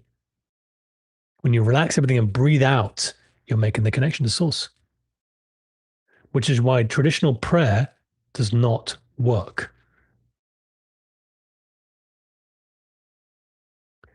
This is very difficult for people in religion to understand. I spent many years in Christianity. The prayer petitioning God for something has never been answered. Never.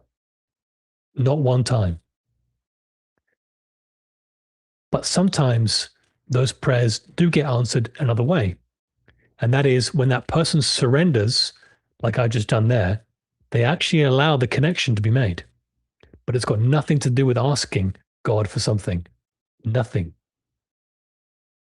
God doesn't have any idea about your human life. Oh, yes, he does. There it is, the omnipresent, omniscient, omnipotent creator. Our human version of God is very limited. Okay. Certainly from my experience in building my relationship with the Creator. Anyhow, that prayer becomes answered when they make the connection, when they let go and surrender, which is why those prayers sometimes do get answered, but why the billions and billions and billions of prayers across the last 10,000 years for world peace have never been answered. Never. Not once. Is God ignoring us? Down, left, right? Is God ignoring us? Well, no, that's an Old Testament God. Doesn't exist.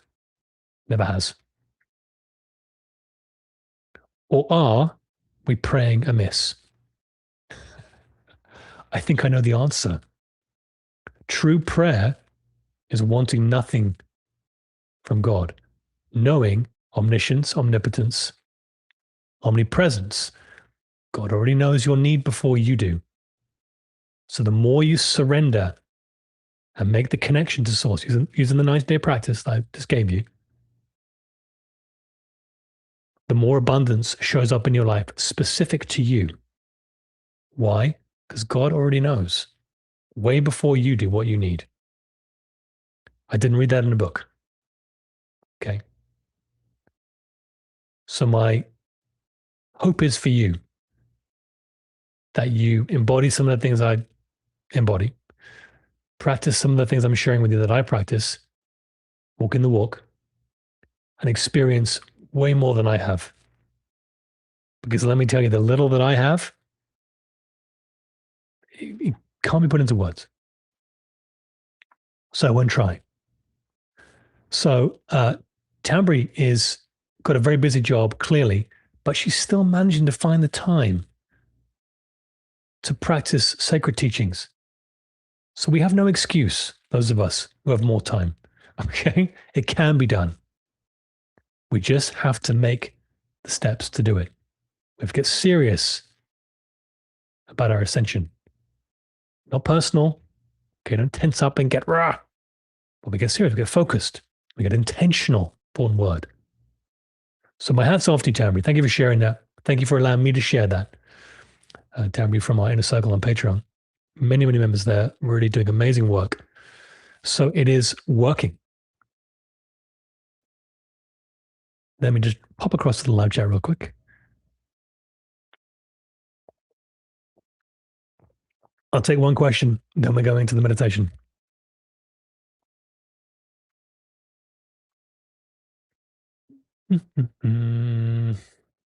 Put any questions in the live chat, please, in all caps.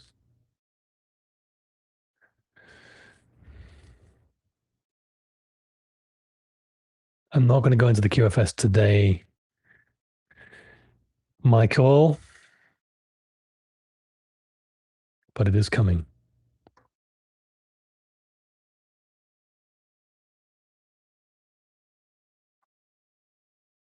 Any questions?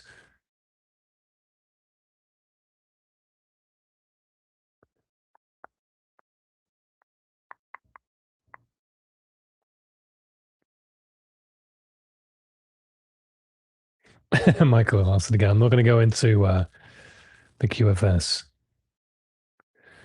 Dagmara, okay, very important question that. I'm not going to have an answer for you, but I'm going to answer it the best I can right now. So the Sovereign Academy, I'm just trying to put forward, arrange, assemble these things that are coming forward through me. So please bear with me as I do that. I'm not always going to get it right, guys. I'm just still in the human experience as you are. So I'll do my best. The Sovereign Academy is going to now, I think, be run in groups of 24. So I'm going to be live with you for 12 weeks at a time, 24 of you at a time. And we're going to be doing one-on-one coaching calls. We're going to be doing group sessions, lots of stuff, really cool stuff. It's going to be fun, intentional, but fun. And how I'm going to select those 24 people out of hundreds of thousands of you, I have no idea. And so what I suspect is there's going to be random selection. Whoever joins those groups of 24 is meant to be there. It's not going to be because I've cherry picked people, far from it. I don't have the ability to do that, or the conscience either, or the skill. So what's likely going to happen is it's going to be only for Patreon members. It's not going to cost members anything. It's not going to be available to the public. Okay, so you've got to be a member on Patreon. Oh, we have to pay for it. Well, yeah, what do you want me to do? Charge you 10 grand for the course? I could. Maybe I'll make it like $144,000 for those who are not Patreon members. Let's see how serious you are. Don't tempt me. I will. And then I'll refund you the money straight after.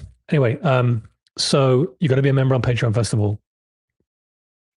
And there are going to be those of you who get really disappointed because you don't get picked in the first batch. I can't help that. It's going to be random selection, very, very likely. But we're going to keep running the courses of 24. So I'm going to take 20 of you, 24 of you through it, then another 24, then another 24, until I can't do any more. We're going to just bring as many people through as we are called to. So hopefully there's going to be hundreds, if not thousands, that get to go through it. And then the most important thing about this is that this is part of the ambassador program. This came to me recently. I'm going to be training you to be teachers of the material. So you don't need me. All right. That's going to allow me to duplicate the teachings across hundreds of thousands. Okay. So it might be a little bit of a while before the ambassadors get chosen and then they go off and teach. And if money is still around, then I'm going to try and figure out a way for you to get paid by doing this work if you want to do it full time.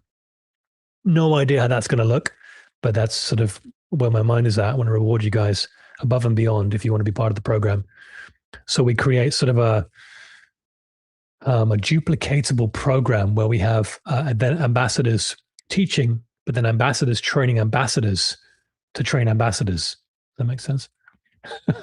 So the power of duplication can take foot.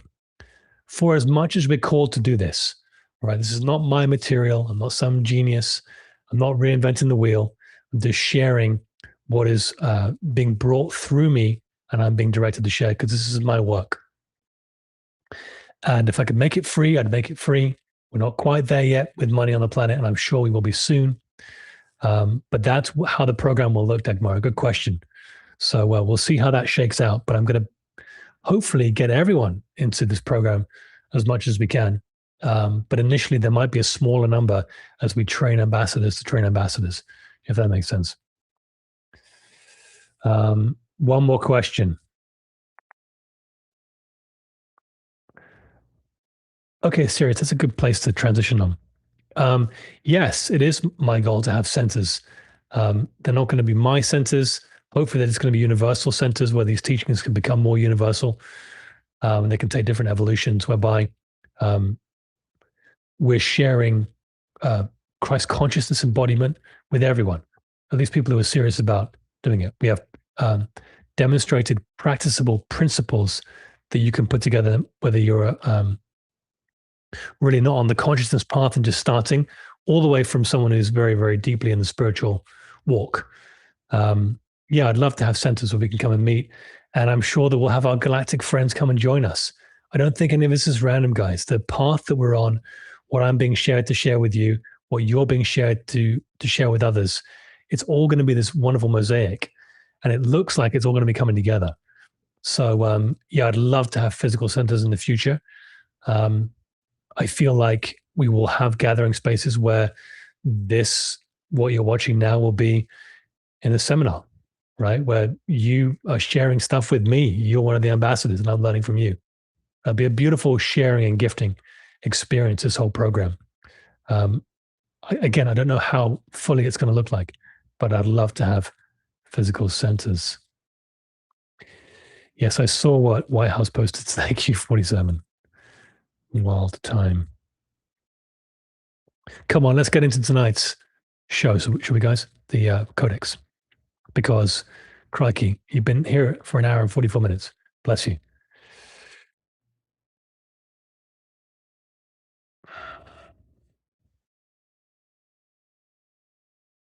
Yeah, Cassia Wolf. I mean, even if you're not in the first 24, it doesn't mean anything. It doesn't mean anything. It just means you weren't in the first 24. All right. I'm just trying to do that the best I can. And maybe I'll make it 48. We'll see. 48 is kind of a large number for me to deal with one-on-one. So I think 24 is going to be a good number. I am instructed to do it in groups of 12 for this. We'll see how it shakes out. The bottom line is I think everyone is going to be involved in this in some way, but the first initial numbers might be smaller.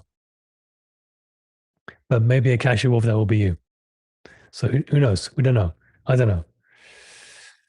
We're not quite there yet with launching the program, guys. There'll be much more communication around it towards the end of fall as we go into winter.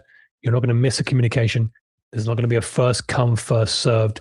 You've got to sign up, but it's not going to be anything like that, guys. It's not going to be any favoritism. It's going to be completely random. And I'm going to hopefully receive guidance on who is selected and who isn't. Anyway, okay, it's going to be fun. Let's go. Come on. Where's my meditation here? All right, guys, 60-second countdown. If you need to get headphones, find a quiet space to be in, have a drink of water, go to the bathroom, please take 60 seconds now to do that, because we are going into final codex mode very shortly. And it's going to require your attention and presence and love. So do what you need to do to get centered, to get present, and to get into that space. Now we're going to begin in about 40 seconds. Oh, it's going to be big. Okay. It is going to be big. Yeah, I know many of you want to contribute with this academy, and I'm sure you will be. It's way bigger than me. And I do not want it to be about me. Okay. 20 seconds. Let's get the music check going. Please hearken to the, that's a good word then, hearken. Hearken to the live chat and let me know how my voice sounds with this music. Now hearing that the balance of my voice is good with the music, because this will be the volume that I will be speaking at with the music for our final codex tonight. Give me a 5x5 if it sounds good. Let me know if the music needs to come up or down. And once I get enough 5x5s, well over 1,000 of you live here, it's going to be a big one. I will begin tonight's final codex. Goodness me. Barbara sounds awesome. 5x5, 5x5. Thank you, Akasha Wolf. Thank you, Christine. 5x5. Okay, there's enough of you. Let's begin. Let's remove all expectations. Let's remove all good or bad. Let's just be in this space of isness with one another. Creator's presence, the gap between the letters, the still point between breaths.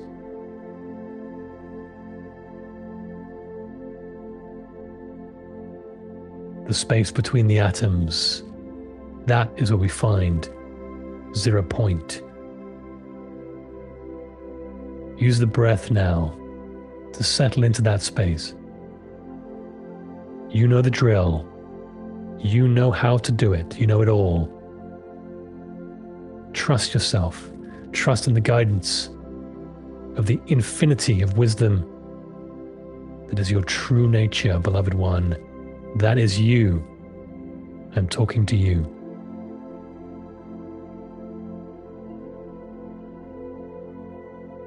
And as we go deeper in relaxation and presence, I invite you to call upon your team, your guides, those of the light, to join you now, to hold the space, the love light frequency,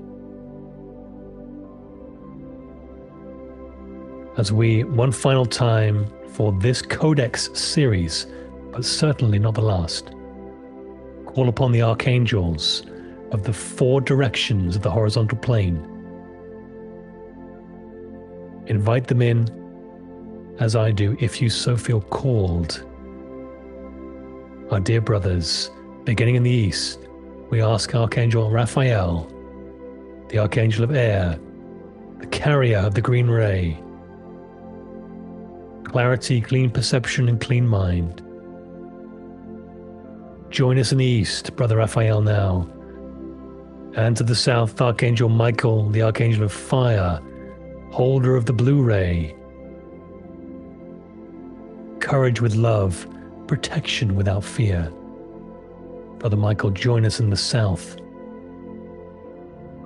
at this time. And to the west, we call upon Archangel Gabriel, the Archangel of Water, the holder of the diamond white ray. Mercy, softness, emotional cleansing. We call upon Gabriel to join us in the west now. And finally, to the north, Archangel Uriel, the Archangel of Earth, holder of the red ray, stability, groundedness, embodied presence. Be with us to the north, Brother Uriel. 4 archangels, 4 directions to hold the space and the love light energy during our session tonight. The family of light. Now we call upon our family of light from extended origins, those masters of the long ages who've handed these truths for us to come together to practice now. Be with us, brothers and sisters. We ask in the love light energy for the presence of Yeshua, Jesus the Christ, Saint Germain, the loved one. Call them in with me. Zoroaster, the king. Zarathustra, the magi. Lao Tzu, the old sage. The Buddha. Babaji, the eternal one. Lahiri Mahasaya, the smiling guru. Sri Yukteswar, the teacher.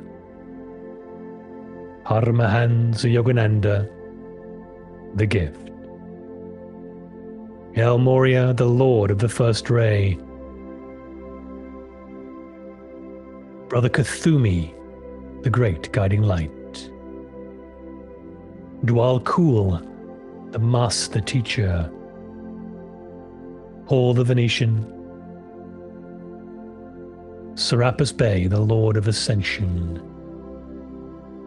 Hilarion, the bringer of joy. The great English master, Douglas Baker, the keeper of this global ashram. Sanat Kumara, the planetary logos, with the great ancient of days energy. Amun-Ra, Vesta, Helios, the solar logos. The great mother, Isis, the goddess energy, be with us. Mary Magdalene, the high priestess energy, the divine feminine. Krishna, the avatar. Kuan Yin, the incandescent one. Aina, the 9th dimensional guide. Brother Muhammad, the prophet. And Joshua, who walked with God. The Master's family of light in you. Yahweh in you. Savior's family of light in you. So now take a deep breath in through the nose and hold the breath at the top. Hold, hold, hold. We're going to activate the pineal gland with this. Bring your awareness to it. Activate, activate. Don't make it uncomfortable, so when you're ready, release the breath.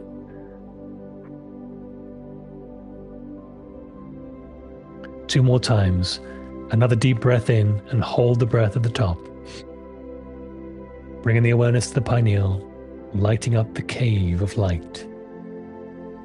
Bring it online. Activate, activate. And when ready, release.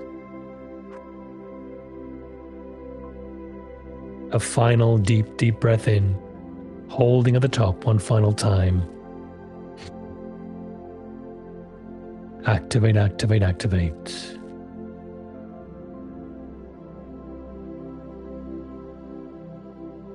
And when ready, release. Sinking deeper into presence, deeper into 0 point, returning to your true nature,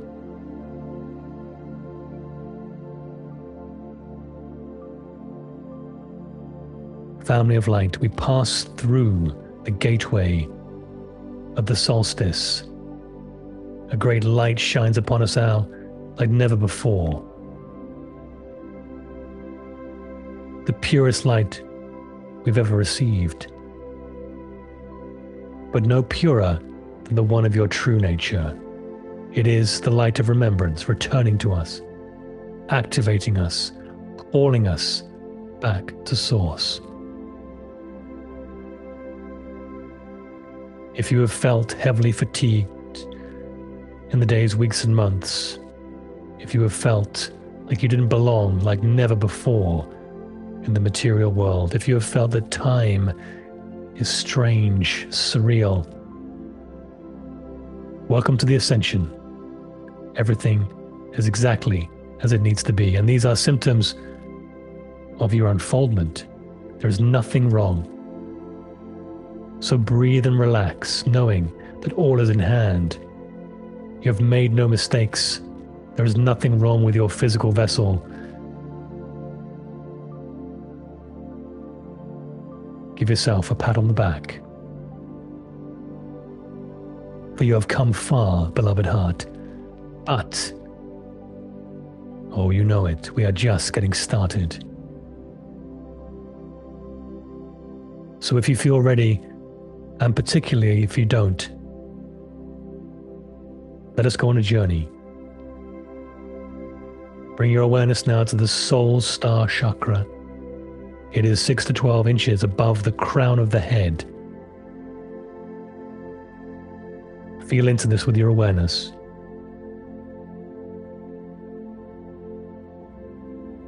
I invite you now to make it bigger with your intention.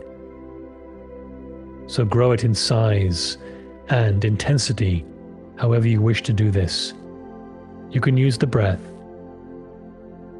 but you don't need to. Grow it larger and brighter and more intense, making it the size of a soccer ball, or for you Europeans, a football. Grow it to a size where you feel like it has now become a portal, a doorway, a gateway to a sacred space.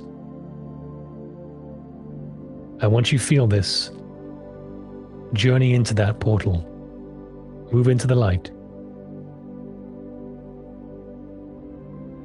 And as you do, a great flash of light instantly transports you to a brilliant golden white pyramid of light, a sacred pyramid of light.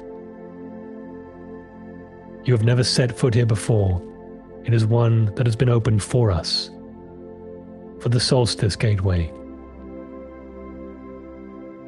a fifth dimensional space. You feel warm and loved here. The pyramid is vast and crystalline, spanning miles in all directions, golden white. The warm glow comforts you, and as you look towards the center of the pyramid, a golden white figure stands before a table, a bed of light. Above them, a great double-terminated golden quartz crystal, pointed on either side, enormous, hangs suspended far above the table. It is Archangel Michael, and he has a preparatory message ahead of tonight's final Ascension Seal installation. So if you feel called to do so, walk towards him. And with a warm embrace, he invites you to lay down upon the table. The bed-table construct morphs itself to your form. You feel comfortable like never before, and ready to receive Michael's message. Beloved family of light, I am with you now at the very crown of the year, Your sun has climbed to its highest seat in the heavens, yes, and the light stands at its zenith. But the day is coming, 30 days, 60 days, 90 days, the light will still be intense and the gateway will still be open. Understand, beloved ones, that this light is poured from the heart core of the great central sun, through the suns that overlight each world, down through the central sun of this solar system into your own sun and onto the waiting body of the earth. A single river of life light flowing from the source to your very heart. Yes, a great door is opened in the firmament, the Solstice Gateway, beloveds, and it stands open across these holy lands, these holy of your days. Many of you question that word firmament. We simply mean a space, so fear not, but it can be whatever you choose it to be. So when you gather upon the few days after this longest day, the door is still wide, like we mentioned, the tide is still high, and the light still floods through. You will never be late. You arrive precisely upon the tide of light. So look now upon what you have wrought, brave ones, for it is almost finished. 6 times you have stood within the sacred pyramid of light and set a seal into the living body of Gaia. You seated the root at Mountain of the North. You woke the solar plexus at the great red stone of the South. You opened the heart, the sacred heart, upon the green tor of the Isles. You crowned the high peak of the snows, and in the last working, you spoke the word in the house of Giza and birthed the membrane from the waters of Titicaca, until the whole of the earth was wrapped in one living amnion of love light. Every one of those journeys, beloveds, carried you downward, down into the body of the earth, to seat the light in her stone and in her body. The loom is strung, the vessel is built, the diamond grid holds steady, and the membrane breathes all around it. Yes, all of this you have done from below, but the crowning cannot be raised up from beneath alone. The crown descends from above. And to bring it down, dear hearts, you must first rise once again. This last journey does not go down into Gaia. This last journey goes home. Hear now the teaching of the 8th Codex, the 7th Ascension Seal, the Soul Star. In the beginning of your long descent, when you garbed your radiant light body in the garment of flesh, the fullness of your soul could not be held within the density you entered. And so, the greater portion of your soul withdrew. It rose and took its station 6 to 8 inches above the crown of your head, within the 8th chakra, the Soul Star. That shining star tetrahedron through which Creator light is measured into your very vessel.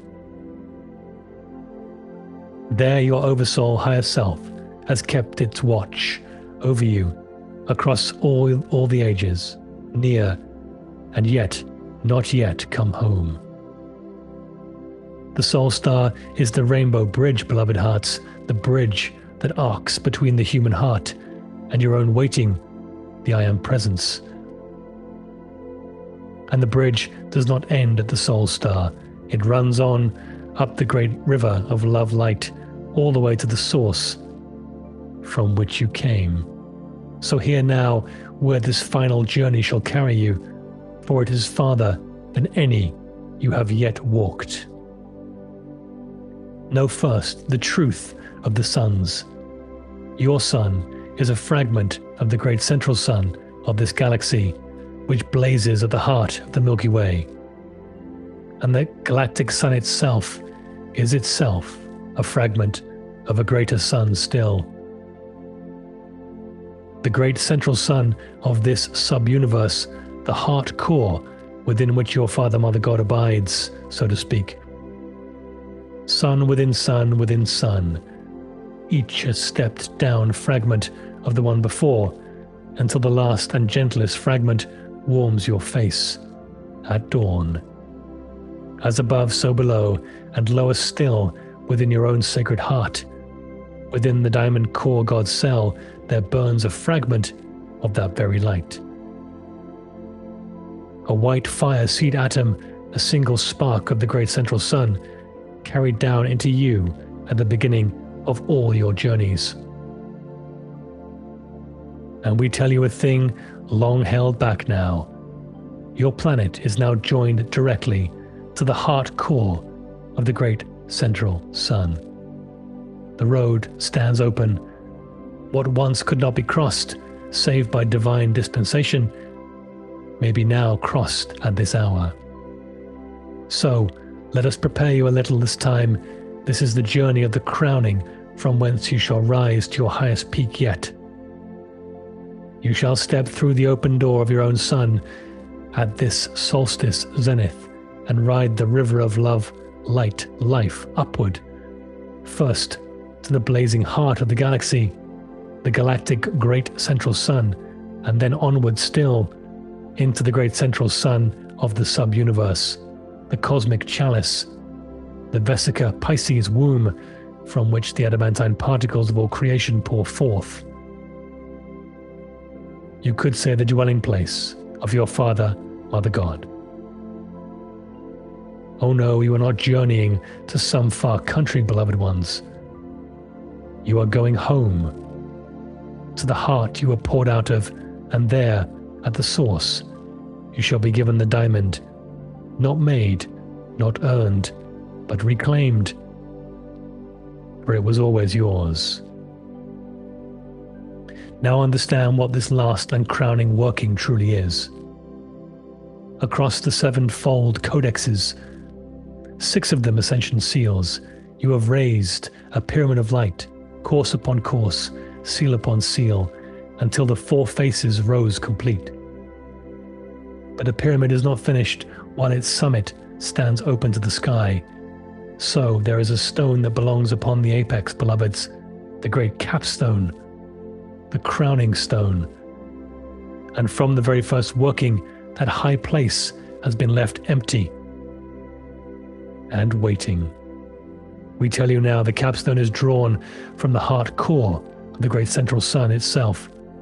It is hewn of living light, and it bears the form of a great and flawless diamond, your own I Am presence, your God self, faceted of pure creator light, a fragment of the one source carried down in your own 2 hands from the place where you were born. This is the diamond crown, and when you set it upon the summit of the completed vessel, you seat your own divinity, brought home at last from the sun behind the sun. You may ask why this must be now, and we answer. Into a vessel only partly built, such fullness could not have been poured without harm. But you are finished now, beloveds, at least for this chapter, sealed, wrapped, made ready. And so the maximum measure of Father, Mother God's light may pour in now, with ease and grace, and do no harm, only to crown. This is the mercy hidden in the long sequence. You were never made to wait. You are made ready now. So now you remember what is asked of you in this final seating is the simplest thing, and also the hardest. It is not to strive. Even the great rising to the source is not done by force of will. You do not climb to the great central sun, beloved ones. You yield to the river, and the river carries you home. And when you return, bearing the diamond, you do not press it into place. You grow still and open, and you receive. Through 6 seals you learned to hold. Now you must learn to be filled. Stand as the finished vessel you are now. Open the front and the back portals of your sacred heart, and let your I Am presence descend and seat itself within you. Even now as it descends and seats itself within the earth. When this is done, beloved ones, you shall not be who you were. You will be a soul-infused vessel, a walking crown of the new earth, an ambassador. One diamond crowned within its own light, carrying a spark of the great central sun wherever you walk, and the crowning goes with you. Ride then upon the high light tide now of the solstice. Let us use these energies together. Rise to the sun behind the sun and come home, bearing your diamond. Come and be crowned, for we are going there together now.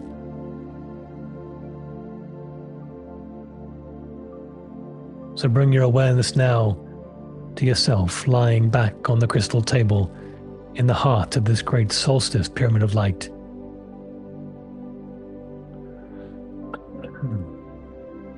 The long road is behind you. Only the homecoming remains. There is nothing to do now but receive, so let the table hold you. Let your body grow heavy and soft and still.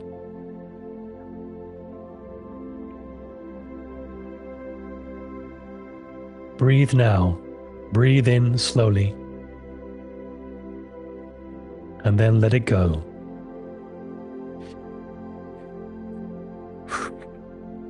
And again, in and out, with each breath sinking a little deeper. Now, beloved, begin the infinity breath. Breathe in and draw light up from the earth through your feet into your heart. And as you breathe out, send it up above your head to the small star of light that floats there, your soul star. Then breathe in from the soul star down into your heart. Breathe out down into the earth.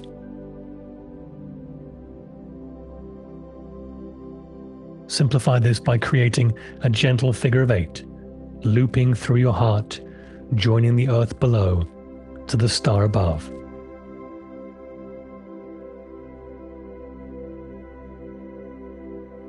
Do not worry about the visual so much as the feeling. Let it flow, make it circular. And after a couple of times, allow it to flow on its own.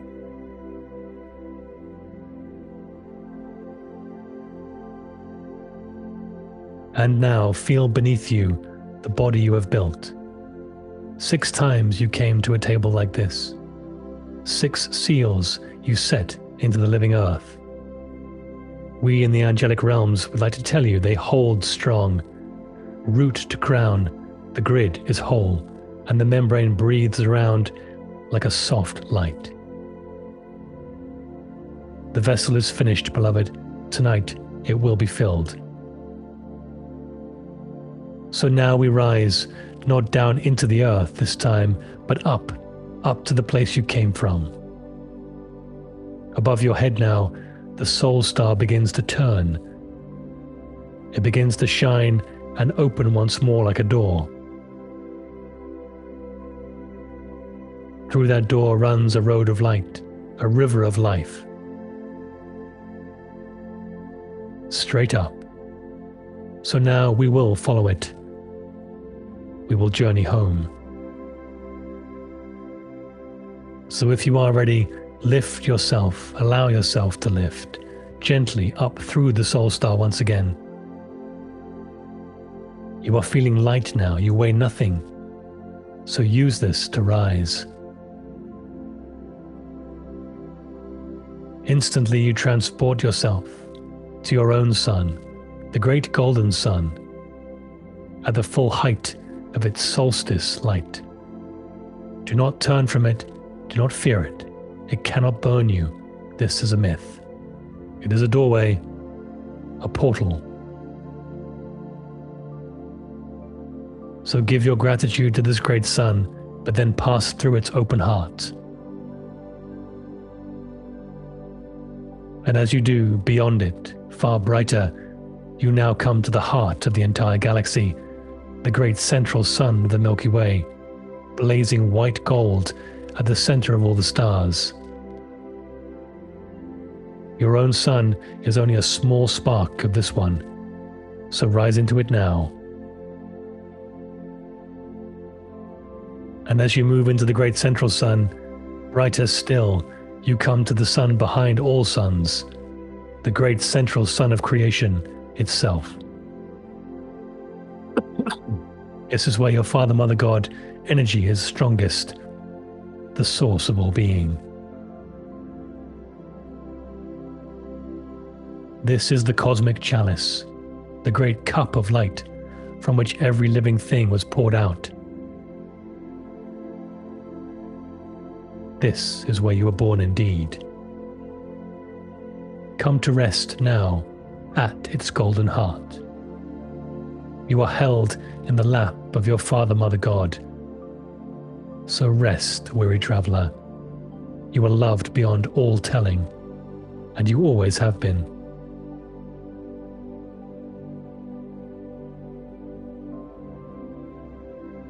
Now we come to the giving. For here at the source, something waits for you, and you can feel it.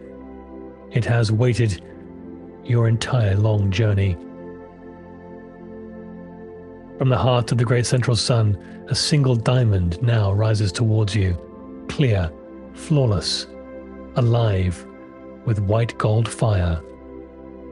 Small enough, however, to hold in your hands, but vast enough to hold a universe. Look at it, beloved one, you know it. You have always known it. The diamond is you. It is your own sacred I Am presence.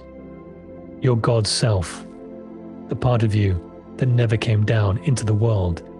It always stayed here, shining, keeping watch, waiting. It was never lost. It was only kept safe until you were ready.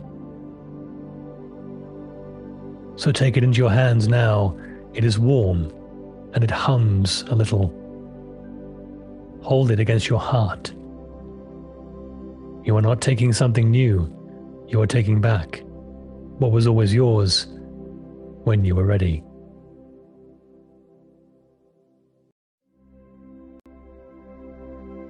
Now turn for home and carry your diamond down, for now the descent and the seating take place.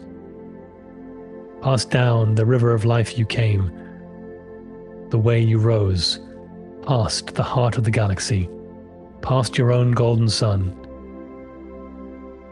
down towards the small blue earth.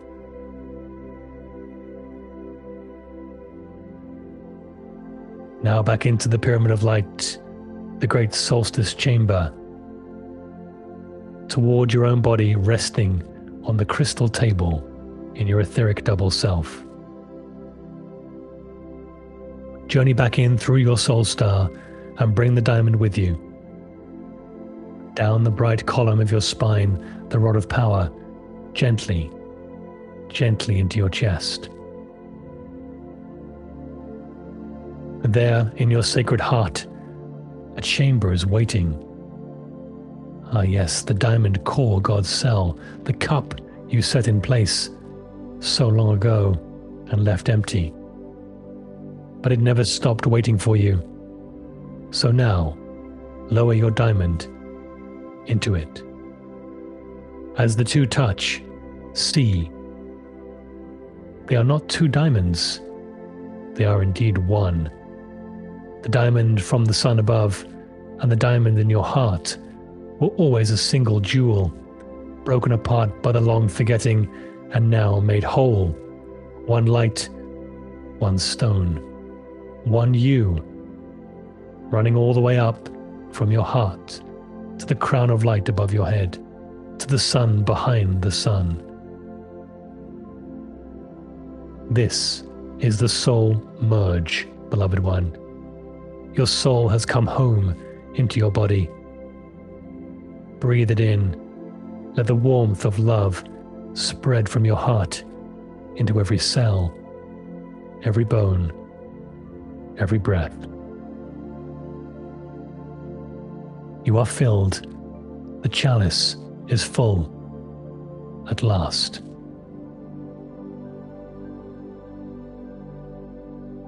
This light is not for you alone, however, something you already knew.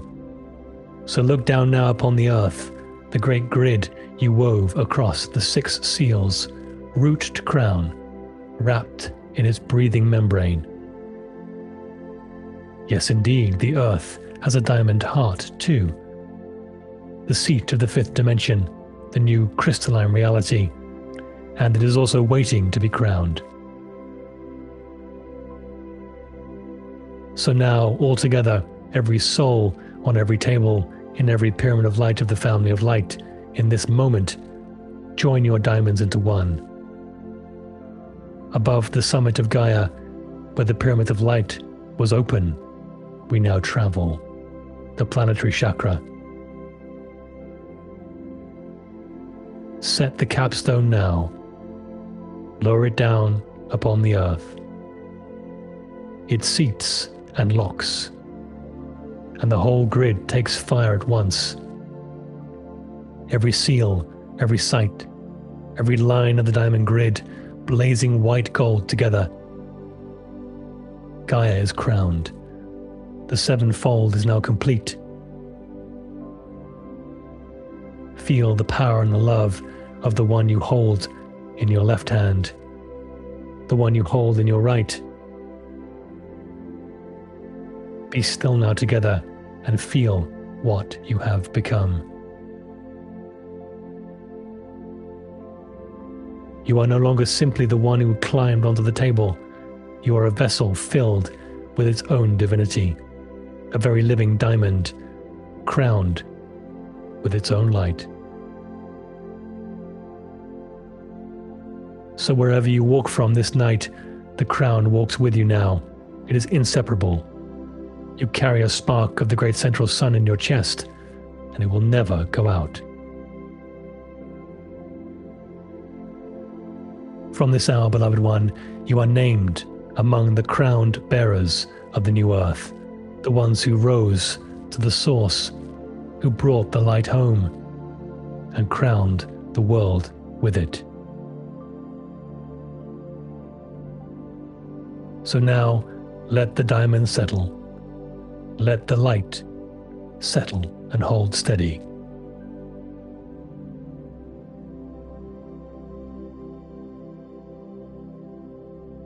Allow the breath to return to its deep, whole, 0-point space.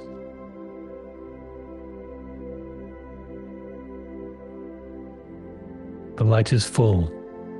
The gateway is open. The diamond crown is set.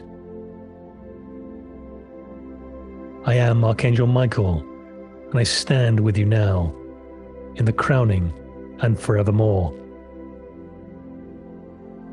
So be it. So it is. It is done for the greatest good of all.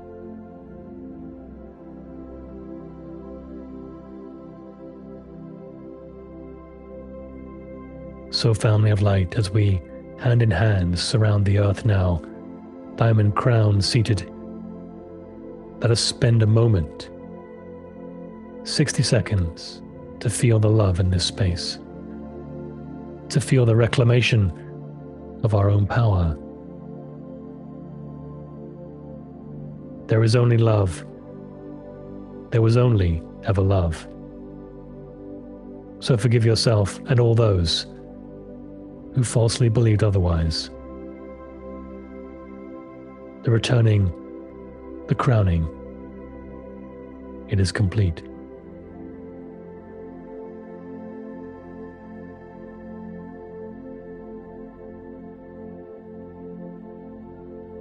So breathe a few deep breaths and feel into this space.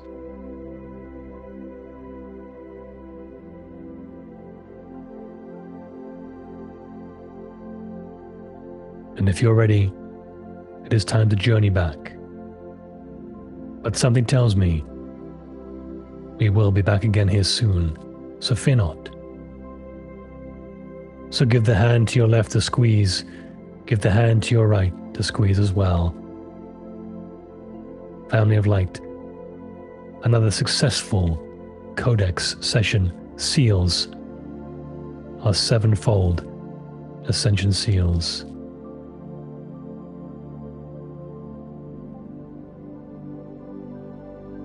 So let us bring our awareness now once more to the Soul Star Chakra, 6 to 12 inches above the crown of the head. You know the drill. Make it bigger, make it brighter, make it big.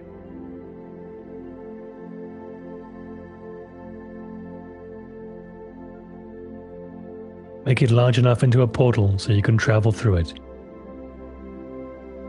And when you're ready, do just that.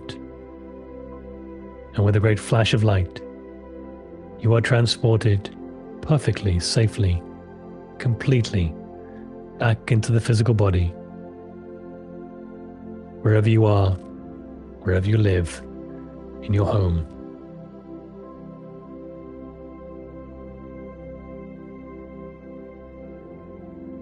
So let us return back into the vessel. That will give us a count from 5 to 0. 0 being the most awake. 5. Just rolling the shoulders gently. 4. Rotating the torso ever so slightly. 3. Moving wrists and ankles. 2. Wiggling fingers and toes.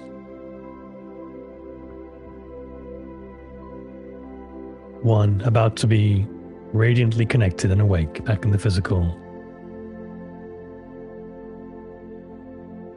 And 0, when you're ready. Eyes open, and welcome back. Okay. I will give you a moment to come back. Take your time. There is no rush. Okay. Well, my friends, that crowns, pardon the pun, a very powerful 8 Codex, 7 Ascension Seal Codex series. Whatever we'll be doing next, I do not know. But something tells me we'll build upon the last, whatever it's been, 5, 6, 7 weeks. And it's going to be powerful. So whether that's from Michael or whoever, we await instruction. I thank you personally for your work over the last few weeks. We are just getting started. This is not the end. This is just the sealing of the work we were doing for this particular chapter. We got lots more, so buckle in. The energies could well get more intense. We could well be heading into levels of micronovas that lead into solar flashes. We just don't know. So we begin our 90-day challenge. And I throw the gauntlet down to you. I'll be doing it with you. I'm already doing it, so I'm kind of cheating. But if you are on Patreon, I will be creating a little spreadsheet over the next 2 days so you can track your own progress, not to compete, but to just increase and to grow. And we will be doing it together. I'll be setting up a separate group chat for that in the next couple of days, so watch out for that. If you're not yet on Patreon, come across, join us. If you don't get value for your $20, I'll refund you the money. I just want you to be there and partake in this amazing community and just grow with us together. It's a special place, and you're all special people. And look forward to our next gathering together, which will be next Monday. We will be traveling a little bit across the Okanagan over the next 8 weeks. So I will be in a different location in terms of my background, but we'll be commencing the next work. I don't know what that will be. So I'll be awaiting instruction this week to see what it will be, but it will be powerful nonetheless. And who knows where the physical world is going to be in next week. We could have had the emergency broadcast system. Who knows? We really don't know. But either way, we are in this together. And as our telepathy comes more online, we'll be more and more connected. And we'll be doing this work non-locally, with or without a camera and a YouTube screen. So thank you for staying with me during these amazing times. We're just getting started. And yeah, I look forward to our next show, guys. So lots of love. Take the crown with you. Take that diamond with you. Comment on this video, either on Patreon or on YouTube. Let me know how it was for you. Let me know what your experience was. And of course, if you are on Patreon, comment in the live chat, the group chat, because your comments activate others and give permission to others to share their stories. And they're powerful. So yeah, I'll see you on the next live, guys, and send you all my love. Thank you for your participation and presence and attendance. It is needed, and you matter more than you can imagine. So lots of love to you, and I'll see you soon. Okay, bye for now.